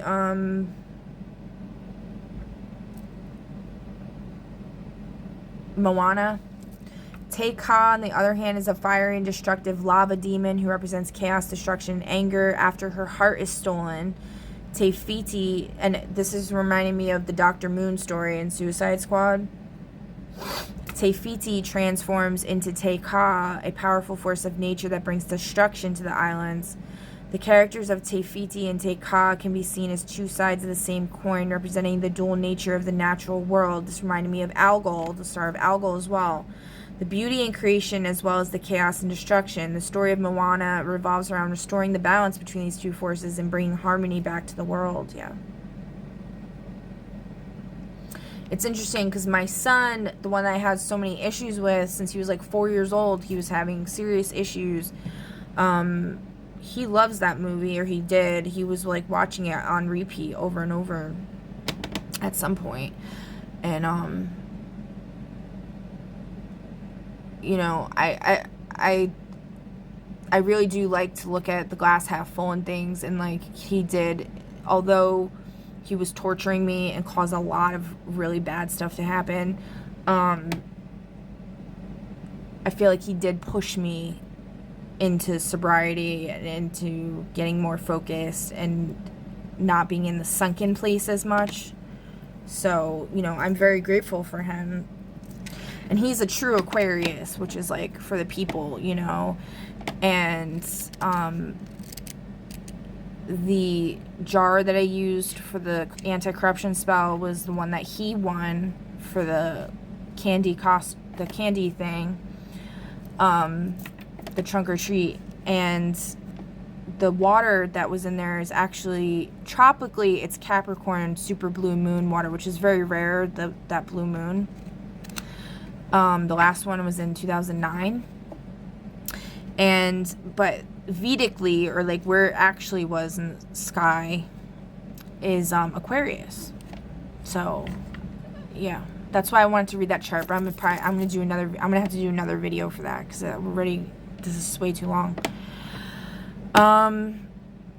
Okay, this is just a song.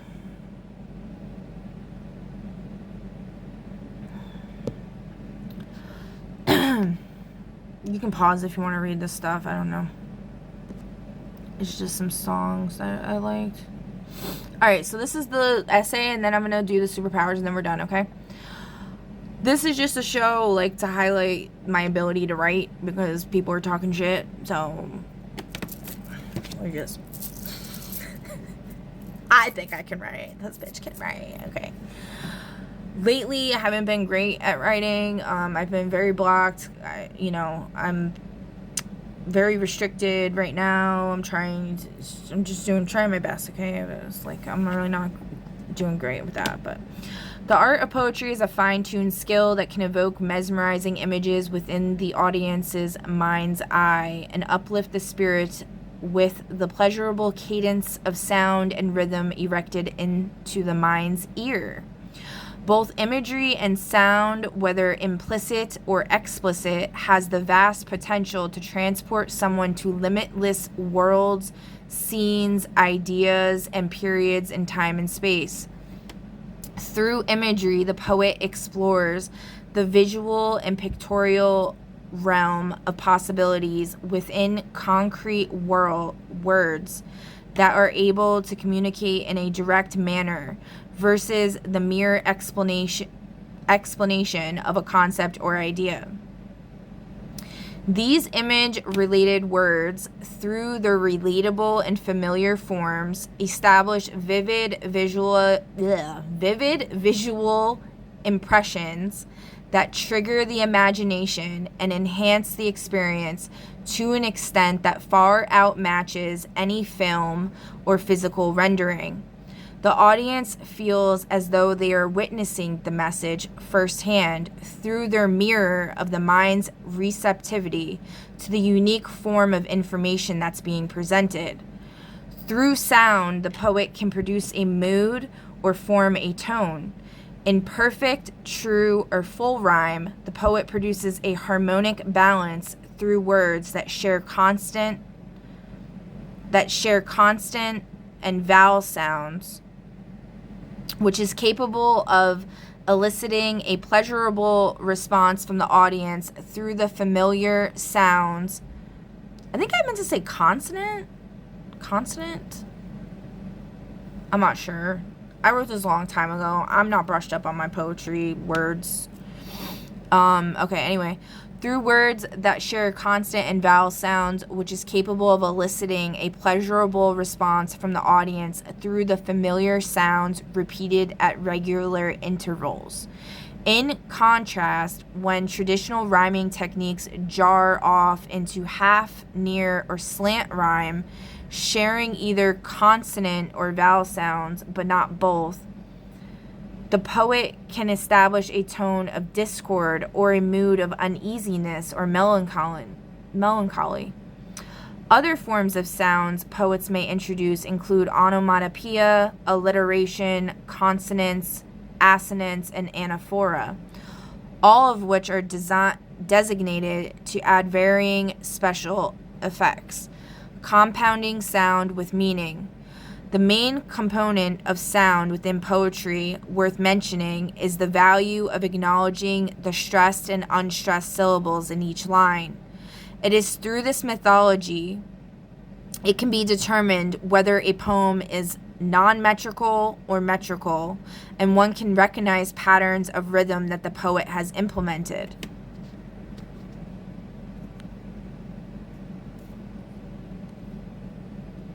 This adds, I think it said this adds to the way that the poem is read and understood through form reflecting content. A fine example of a poet illustrating both sound and imagery to establish a profound and lasting effect can be seen in the poem titled "There Will Come Soft Rains" by Sara Teasdale. A characteristic found in many of Teasdale's works is that of lyrical poetry. A New York Times book review contributor writing about the 1917 edition of Love Songs asserted that Miss Teasdale is first, last, and always a singer. Cheung Chung. Growing up in a wealthy family born in St. Louis, Missouri. Oh, Missouri again. Oh, there's a freaking gnat in here. That's why I keep feeling like there's a fucking gnat. I'm trying not to be mean to gnats, and they're like messengers and stuff, but like, to be biting me and annoying me sometimes. I don't think it's biting me, but it's like, and I don't know if that's actually what I was even feeling on my nose, because I'm still feeling it, so. Okay. Growing up in a wealthy family born in St. Louis, Missouri, Teasdale was shielded from many of life's maladies, and her work that materialized upon her emergence of boarding school certainly reflected her idealistic and lighthearted experiences up until that point. She was fascinated by the work of acclaimed actress Eleanora Duse. Her first set of poetry, Sonnets to Duse and Other Poems, 1907, was centered around her adoration of the world's first modern actress, who Teasdale recognized unsurpassable talent, grace, and beauty in her works. This concept is vividly illustrated in her poem titled To Eleanora Duse.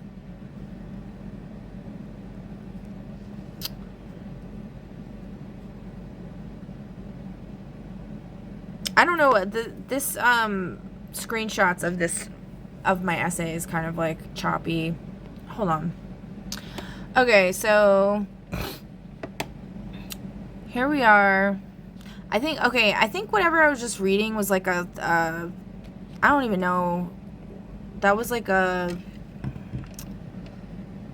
sloppy copy or something. Let me see. Where were we?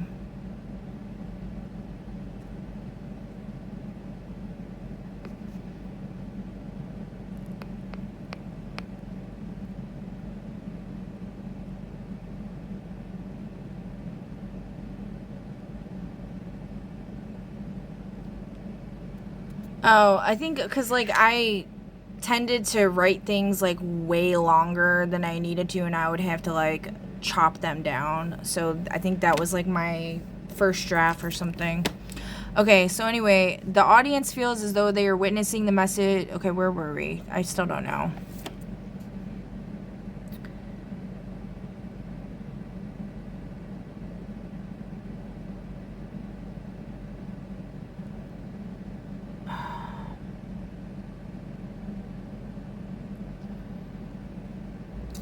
All right, the main component of sound within poetry worth mentioning is the value of acknowledging the stressed and unstressed syllables in each line. It is through this methodology it can be determined whether a poem is non-metrical or metrical, and one can recognize patterns of rhythm that the poet has implemented. This adds significant value to the meaning of the poem as it can completely alter the way the poem is read and understood through form reflecting content.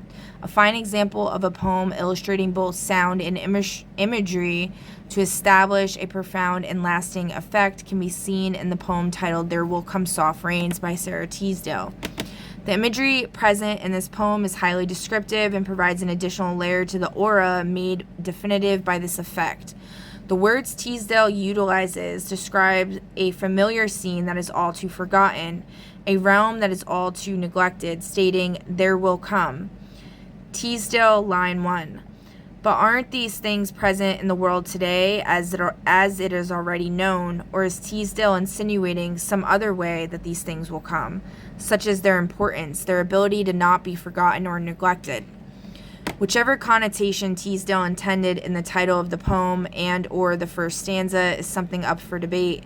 What is not up for debate is the impressive quality of intrigue found in the very first 3 words, let alone the first line. Teasdale then dives even deeper into the imagery as she describes the rain as being soft.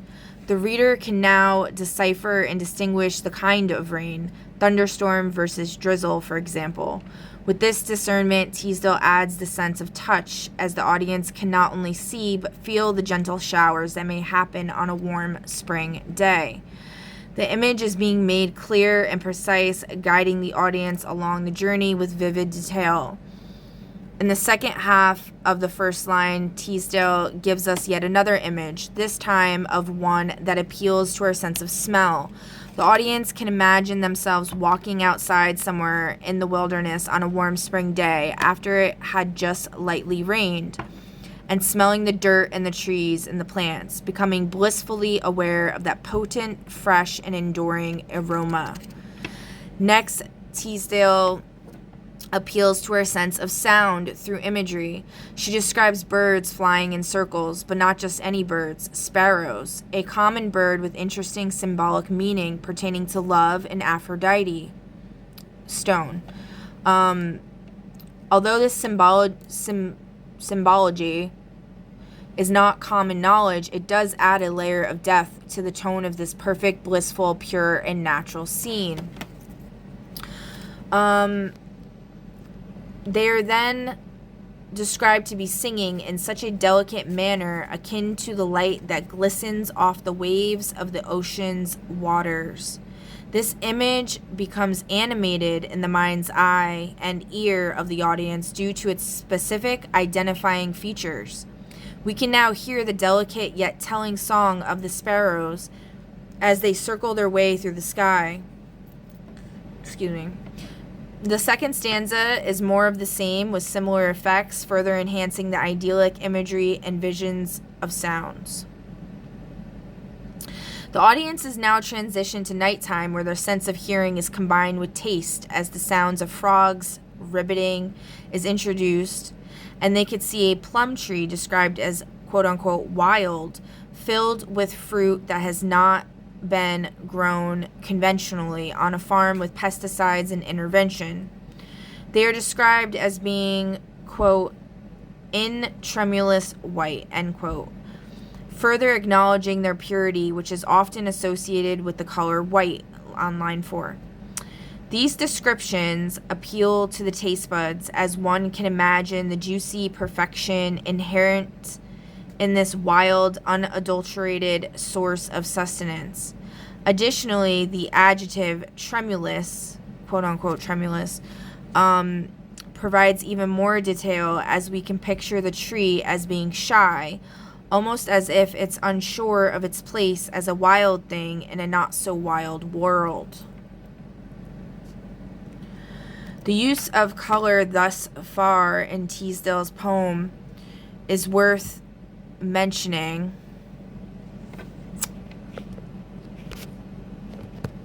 Oh, crap. Okay, as it directly relates to the two distinctive tones seen in the first half, then the second. So far, the audience has only been introduced to natural earth tones, which are characteristic and invoking feelings of calm and security. Nature is exemplified in this manner for the purpose of effective contrast. The third stanza moves on with a shift in tone. Teasdale ventures from this peaceful, timid, delicate scene and amps up the colors a bit with the imagery of fire in line 5, being associated to the feathers of the red robin birds. This description can make us think of fire, which can evoke thoughts of destruction, and perhaps the robin is now the closest resemblance to that concept. This could also be utilized as a hint of foreshadowing or introduction in the idea of war. With the word fire and its attachment to the robin bird's appearance, it may be meant as more of a personality embellishment such as passion, desire, or hope, as the robins sing songs described as quote-unquote whims. Such whims lend to the idea of the creature being carefree and content as it sits on what seems to be a wired fence laid low to the ground, which could also be reminiscent of war. Especially considering that Teasdale wrote this poem during World War I, when barbed wire fences, which are low to the ground, were used frequently in protecting trenches from grenades. Simkin.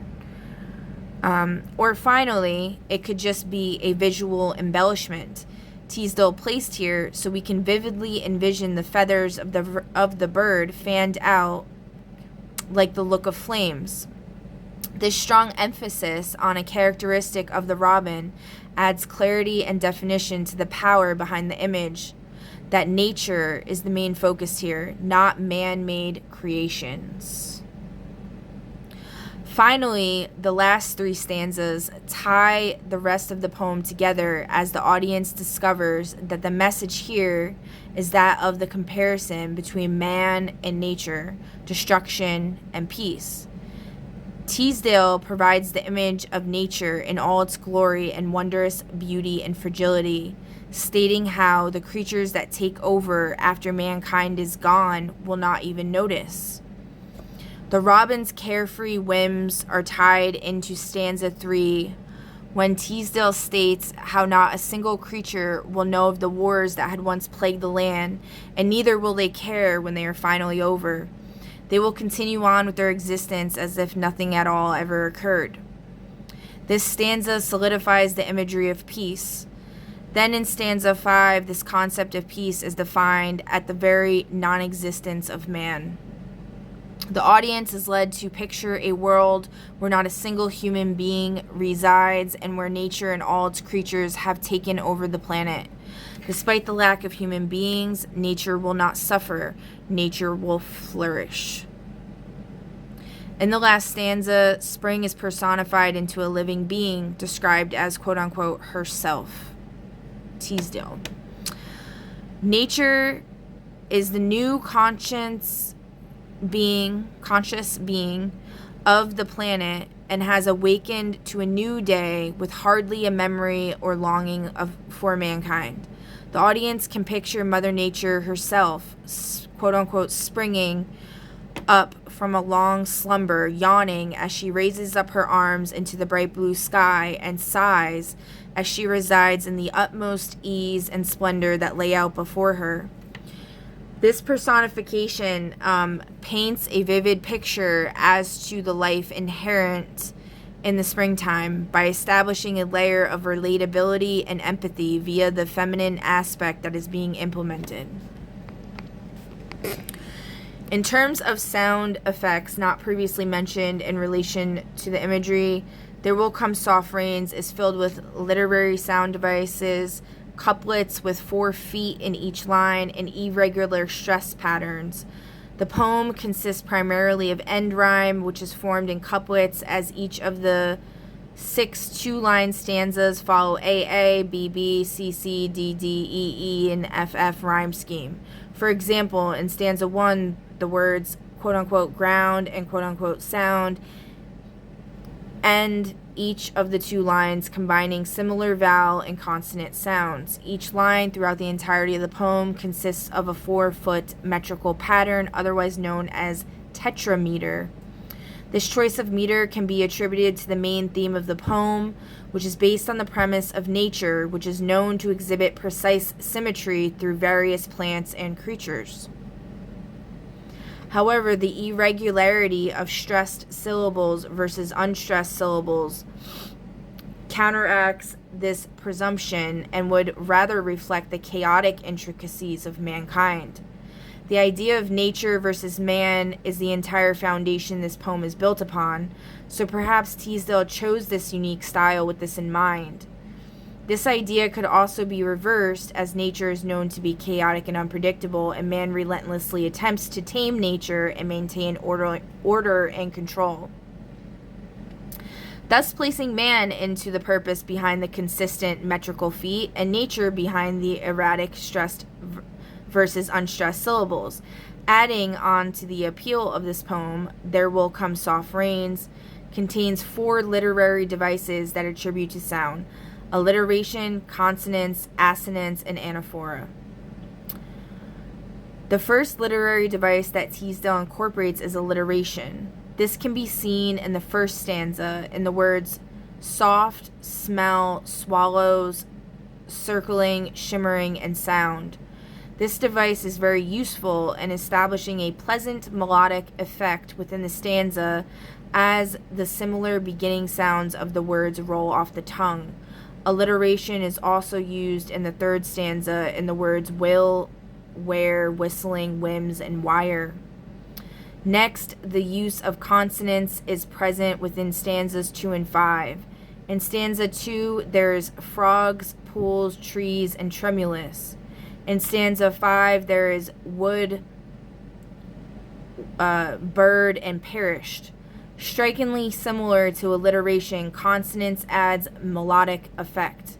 However, it is found at the ends of words through use of similar consonant sounds without the combination of a vowel sound, which would create rhyme. Furthermore, Teasdale implements assonance, such as in the first line with the words come and of, as they share the similar vowel sound of quote-unquote and have different endings. In stanza 2, assonance is also present in the words night and wild, as they share an accented quote-unquote I sound and have different endings.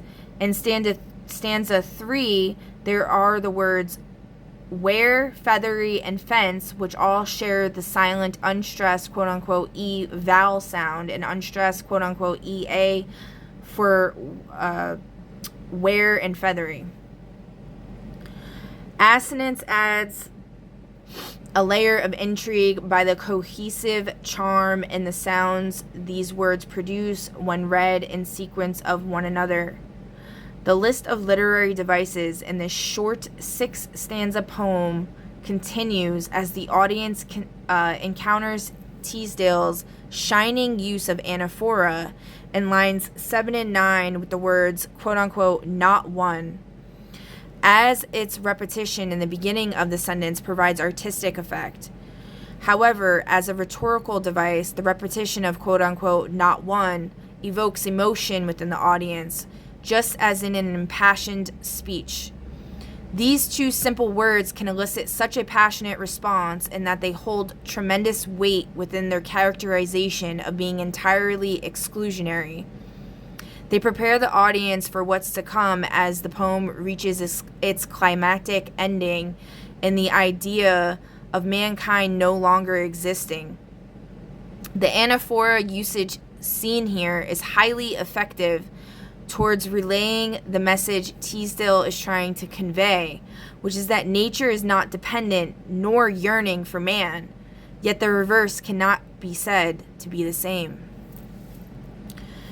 Teasdale's main point in this poem and perspective of the elusive speaker centers on the idea that without man, nature would flourish and would not even notice man's absence. It is not nature who needs man, but man who needs nature.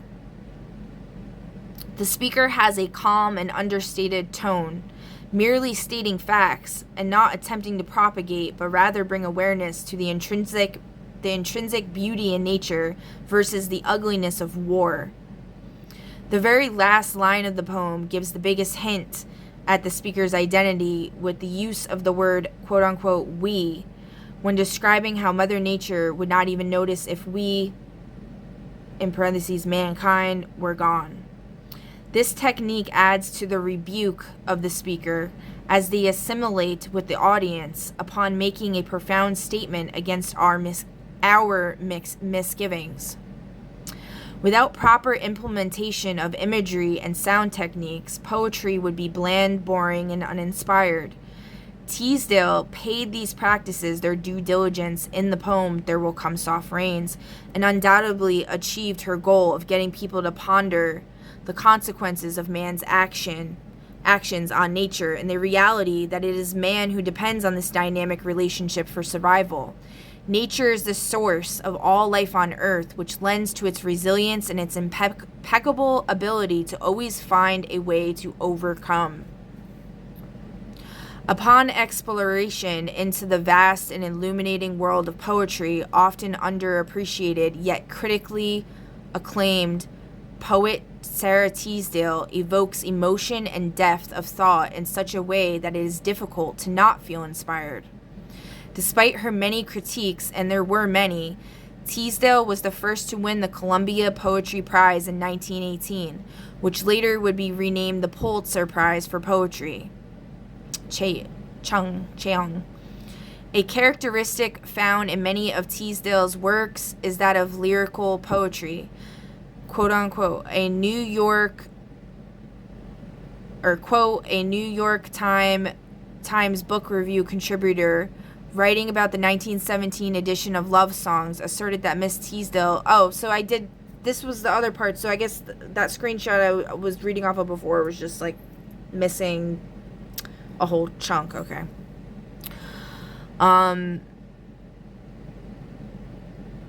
Okay.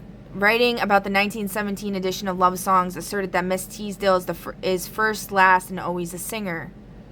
The manner by which her poetry ebbs and flows like that of a song with encapsulating imagery and sound springs new energy into her works and attains a level of pure enjoyment within the pleasant cadence. Growing up in a wealthy family born in St. Louis, Missouri, Teasdale was shielded from many of life's maladies, and her work that materialized upon her emergence of boarding school certainly reflected her idealistic and lighthearted experiences up until that point. Parentheses, Monroe. She was fascinated by the work of acclaimed actress Eleanora Duse. I don't know how to say it. Her first set of poetry, Sonnets to Duse, I feel like it's Duse, but it's probably not, Duse, and Other Poems, 1907, was centered around her adoration of the world's first modern actress, whom Teasdale recognized unsurpassable talent, grace, and beauty that only shone more brightly amidst the tragedy Duse portrayed in her works. This concept is vividly illustrated in her poem titled To Eleanora Duse I. O beauty that is filled so full of tears, where every passing anguish left its trace, I pray you grant to me this depth of grace, that I may see before it disappears. Teasdale clearly admired Duce's ability to exemplify tragedy so accurately with such profound subtlety, such as in Duce's title role in Émile Zola's Therese Raguin. I don't know, guys. I'm terrible at other languages. At least in this life, I am, yeah. Nagler, in parentheses. And wished to achieve this style on her own accord. It was through this innate desire to understand the intricacies of sorrow, in contrast to the immense happiness she had already known, where Teasdale realized neither was more valuable than the other, simply human nature, and thus must be accepted as such, quote-unquote Monroe. And that's reminding me of my shroom experience with the laughing and the crying. And then they just legalized psychedelics, so, like, it's crazy, right? Therefore, she explored... Okay, that didn't help me. Okay. Therefore, she explored this realization and acceptance... Oh, God, my back. I gotta stop slouching. For the darker maladies of life in her writings. She achieved this goal in a manner by which many might deem eerie and unsettling, such as her poem There Will Come Soft Rains, where she describes with vivid imagery and familiar sounds how invaluable humans are to the natural world, as our species has been inherently destructive and driven by war. Unfortunately, after a life of ups and downs, Teasdale would lose this balance and give into the darker side of life's experiences as she committed suicide in 1933 after becoming a semi-invalid and divorcing her husband, Cheung. Her last three collections of poetry, Flame and Shadow in 1920, Dark of the Moon 1926, and Stars to Night 1930 are considered to be her best works. I haven't even read those. I need to read more of her stuff. Or maybe I did read them at this time. I just don't remember. I just love this poem, and I don't know. And highlight her deep understanding with the intricacies of life and death. All in all, the poem There Will Come Soft Rains by Sara Teasdale thoroughly envelops and illustrates the poetic principles of imagery and sound.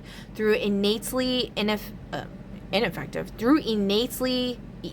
effective imagery and sound techniques, Teasdale transports her audience into a familiar landscape. This is done so that they can experience the beauty of nature through all five of their senses to such an effective extent that they are blown away once the poem removes them from the equation. Excuse me, spiritual burp. Descriptions of common familiar sounds and sights are enhanced through precise and penetrating adjectives and adverbs. The poem is written in a traditional rhyme scheme, with each stanza containing a couplet and each line containing 4 feet with varying stresses. This unique arrangement adds a melodic quality, enhancing the simple pleasure in hearing, speaking, or reading the poem. This also adds layers of depth as the form reflects the content. Man versus nature, nature versus man. The utilization of 5 literary devices further heightens the sensory journey as the audience is taken to an existence that would likely shock or offend many people. The lackadaisical tone towards mankind's untimely demise in favor of nature's beauty and enduring purity is maintained throughout by the speaker. This showcases the main point of the poem, which is that without mankind, nature would live on and not bat an eye. The beauty inherent in this poem's timeless and harmonious lyrical content truly lends to the experience. The straightforward message is hard to miss and even more difficult to ignore once the audience is made aware of the poem's intent. Sara Teasdale is a writer to be remembered for the ages, but again, quote unquote, first, last, and always a singer, end quote. And then I put the poem There Will Come Soft Rains and the smell of the ground, and swallows circling with their shimmering sound, and frogs in the pools singing at night, and wild plum trees in tremulous white. Robins will wear their feathery fire, whistling their whims on a low fence wire, and not one will know of the war, not one will care at last when it is done. Not one would mind, neither bird nor tree, if mankind perished utterly. My Joycey just came out there. Utterly. And spring herself, when she woke at dawn, would scarcely know that we were gone. Yeah. This is from Fallout 3. I first heard this poem in I talk about that in a minute. Okay. The video above shows a short gameplay clip of the role-playing game RPG Fallout 3 where a non-player character NPC recites the poem There Will Come Soft Rains by Sarah Teasdale. The robot's voice is of a received pronunciation dialect and stereotypical butler style and tone much akin to Tim Curry's voice and role as Wadsworth the butler in the movie Clue. This establishes a feeling of the distant past. The setting in Fallout 3 taking place in a post-apocalyptic, war-torn world devastated by nuclear bombs adds a fitting effect to this experience. These variables enhance the experience in hearing the poem read aloud as they add to the sensory stimulation. On top of hearing and seeing reinforcing imagery, your imagination is triggered as the robot recites Teasdale's descriptive and evocative words amongst the sad aftermath of mankind's wreckage. When you envision the world Sarah Teasdale is describing and then are faced with an animated depiction of an even darker and horrifyingly likely scenario, it carries weight in impressionable measure. The first time I ever heard the poem There Will Come Soft Rains by Sarah Teasdale aloud was while watching the ending scene in an episode of the television show The Walking Dead many years ago. Simanton, from which I remember feeling inspired as Teasdale's message, personified through her words, spoke to me on a soul level. The eerie tone of the atmosphere and the setting of The Walking Dead added to the experience enough on their own. But then there was the beautiful but dreary, slightly depressed but empowered way by which the character recites the poem from her memory. It was all of these elements combined that established the depth and the feeling of the experience upon hearing the poem aloud. It gave rise for me to feel substantiated in my goals of working towards defending the earth from destruction and mayhem. Just as stated in the textbook, the Norton Introduction to Literature, end quote, by author Kelly J. Mays, does this poem provoke the attention of the audience. Quote, the very brevity of a poem can teach us simply to slow down for a moment and pay attention, not only to the details within the poem, but also, through them, to whatever in the world or in ourselves the poem attends to, end quote. Mays conveys this concept beautifully, and, quote, There Will Come Soft Rains, end quote, is a prime example. A cold, hard truth is purveyed in the poem that without mankind, nature would live on without notice or care, because mankind failed to care for it and only sought destruction. The lackadaisical attitude towards humans in the poem truly highlights the urgency of this matter and resonated with what I was already aware of and feeling desperate about. This experience left me feeling inspired and empowered to act due to its characteristically evocative undertone. Works cited, and that's it. That's all, folks. So I've been on a mission for a while trying to get educated, and become an environmental lawyer. Originally, I wanted to become a forensic psychologist. I couldn't do that because of money, and no one wanted to help me pay for it in my family. And then, I tried to be an environmental lawyer, and then it's like all hell crashed down on me to prevent me to do that. Now I'm just trying to become a project manager, and I'm already getting resistance financially with that as well, and it just sucks, but hopefully, I'll be able to make it to the other side of something, somewhere, not be in poverty anymore, and my children and me being stuck in stasis, Groundhog fucking Day forever, and not being able to do anything because we live in the hood where they get bullied constantly and they can't even go to school. Except for my oldest, who wants to go to school and doesn't care, even though there's people getting stabbed and all kinds of shit very regularly. Okay, so let's do the superhero things. Pick a number between 1 through 5.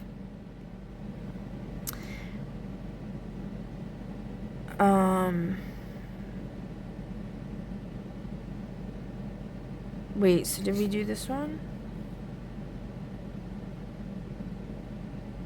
I think we did this one, right? All right, let me see.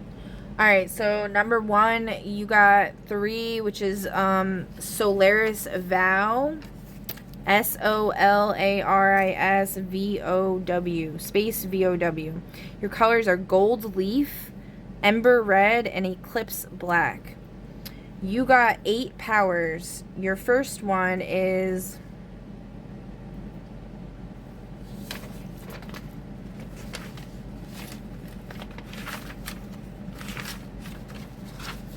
hold on.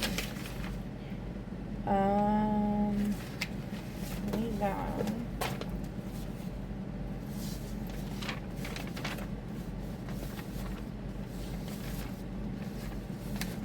I don't know where I put it. Hold on. Alright, your first one is 4, which is Air Clarion Field. Creates a radius of perfectly clean air, dissolving smoke, smog, and airborne toxins. Your next one is Trash to Energy Conversion. Turns any waste into clean, renewable energy. Your next one is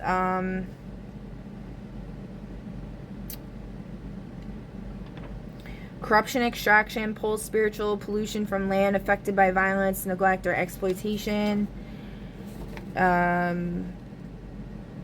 Next, you have Aqua Purity Pulse. Sends a wave through any body of water that instantly clears microplastics, heavy metals, and pathogens. Then you got Blood Memory, Ancestral Recall through Lineage.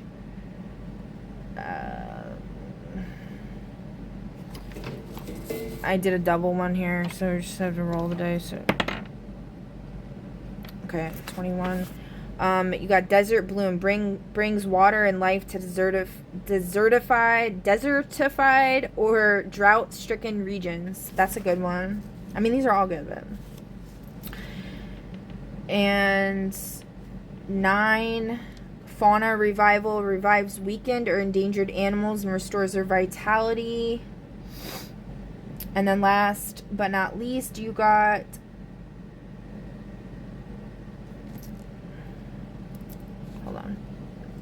Hydrokinesis. Waterbending. Okay, congratulations. Group number 1. Okay, group number 2. You got 28. So you are Stone Blood Guardian. And your colors are Granite, Rust Red, and Iron. And you have 9 powers. Your first one is Blood Memory, Ancestral Recall through Lineage. Then you got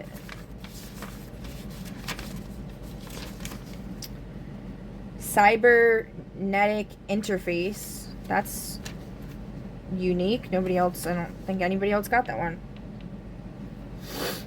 And then you got Seed Song Manifestation. Singing or chanting causes seeds to sprout instantly into mature, healthy plants.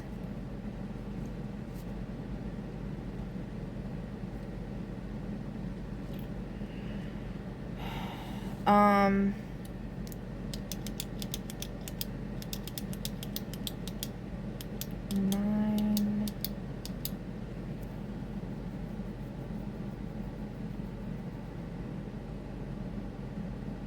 Where the frig? I keep getting like, I keep looking at like the wrong thing. Oh my god. Hold on. Alright, so let's start over. You got Ancestral Recall, Blood Memory through Lineage, that one, okay. You got Cybernetic Interface. Then you got Corruption Extraction. Pulls spiritual pollution from land affected by violence, neglect, or exploitation. Then you got Soil Rebirth Touch. Restores dead or contaminated soil to fertile living earth. Then you got Radiation Neutralization. Absorbs or stabilizes radioactive contamination without harming the wielder. Then you got... Mycelial Whisper. Communicates with fungal networks to detoxify soil and redistribute nutrients. Then you got Seed Song Manifestation. Singing or chanting causes seeds to sprout instantly into mature, healthy plants. Then you got 72. Super strength. Ooh, that's a different one. And lastly, you got Aqua Purity Pulse. Sends a wave of through any body of water that instantly clears microplastic, heavy metals, and pathogens. Okay, congratulations, group number 2. Group number 3, you got 44, which is something weird going on with my face just now. Like, what the hell? The Sigil Weaver. It's like I feel like strings, like something, like somebody's like putting like strings like on my nose and like it's fucking with me. I don't know. Who's doing that? Fucking stop. Alright. 44, the Sigil Weaver. Your colors are silver, ink blue, and candle white. You got 8 powers. Your powers are soil rebirth touch, restores dead or contaminated soil to fertile living life. Toxin transmutation converts pollutants, chemical, energetic, emotional into harmless or beneficial substances. Fauna revival revives weakened or endangered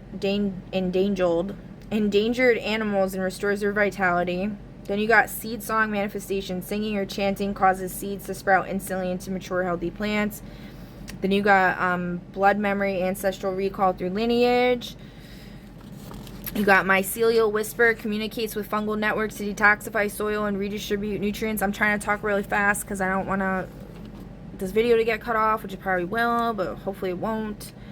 Then we got air clarion field, creates a radius of perfectly clean air, dissolving smog, smoke, and airborne toxins. And then we got corruption extraction, pulls spiritual pollution from land affected by violence, neglect, or exploitation. Congratulations. Now group number 4, you got 10, which is orbit breaker. Your colors are meteor gray, hazard yellow, and solar red. You got number 4, air clarion field, creates a radius of perfectly clean air, dissolving smog, smoke, and airborne toxins. Next you got 52, which is spell crafting. Ooh, that's a different one. Nobody else got that one so far.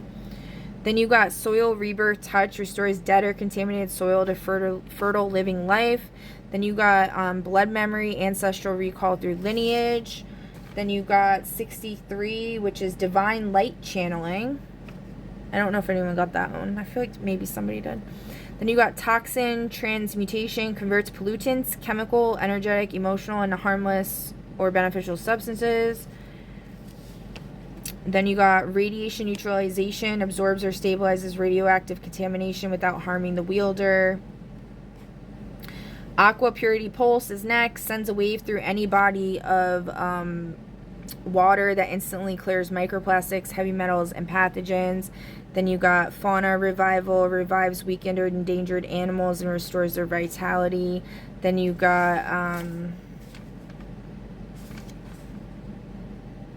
Summoning Familiars. That's different. Alright, and that's it. Congratulations. Group number 5. You are the Hexborn Sovereign, and your colors are violet, bone white, and cursed gold. And you got 12 powers. Oh my gosh. The first one's 56, which is curse weaving. I don't think anybody got that one. The next one we have to roll because I didn't do it.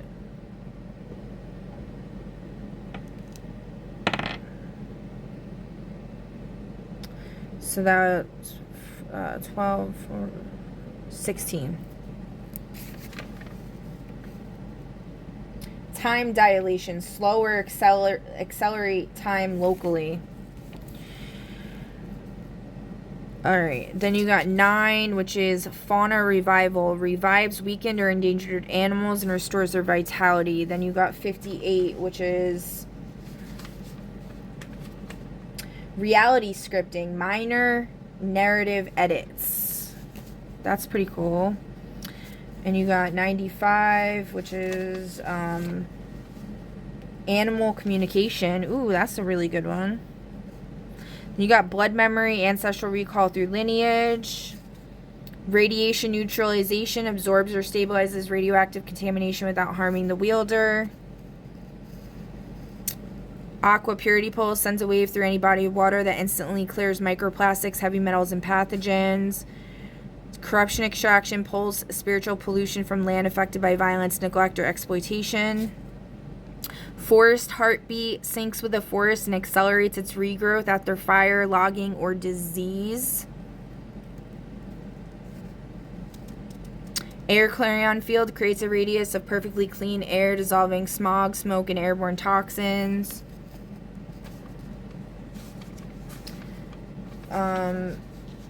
Fate thread manipulation. And soil rebirth touch, restores dead or contaminated soil to fertile living life. Okay, so that's your big reveal. Congratulations, pile number 5, or group 5. Let's do the fortunes. I might get cut off. Pick a number between 1 and 5. Do your fortunes. Number 1, your fortune is: when you can't naturally feel upbeat, it can sometimes help to act as if you did. Hey, if y'all are throwing shade at me, I'm trying, okay? Number 2, if you don't think about the future, you can't have one. Number 3, pay attention. Opportunity will knock on your door. Number 4, fall down 7 times, stand up 8th time. And number 5, the really great man is the man who makes everyone feel great. Okay, guys, that's your reading. Feel free to leave a comment down below. I'd love to hear your thoughts. If you do, some by chance of a miracle, see this video, I guess, and actually make it to the end. And feel free to like, share, subscribe, follow, all the things. I greatly appreciate it, and I will catch you in the next one. Bye.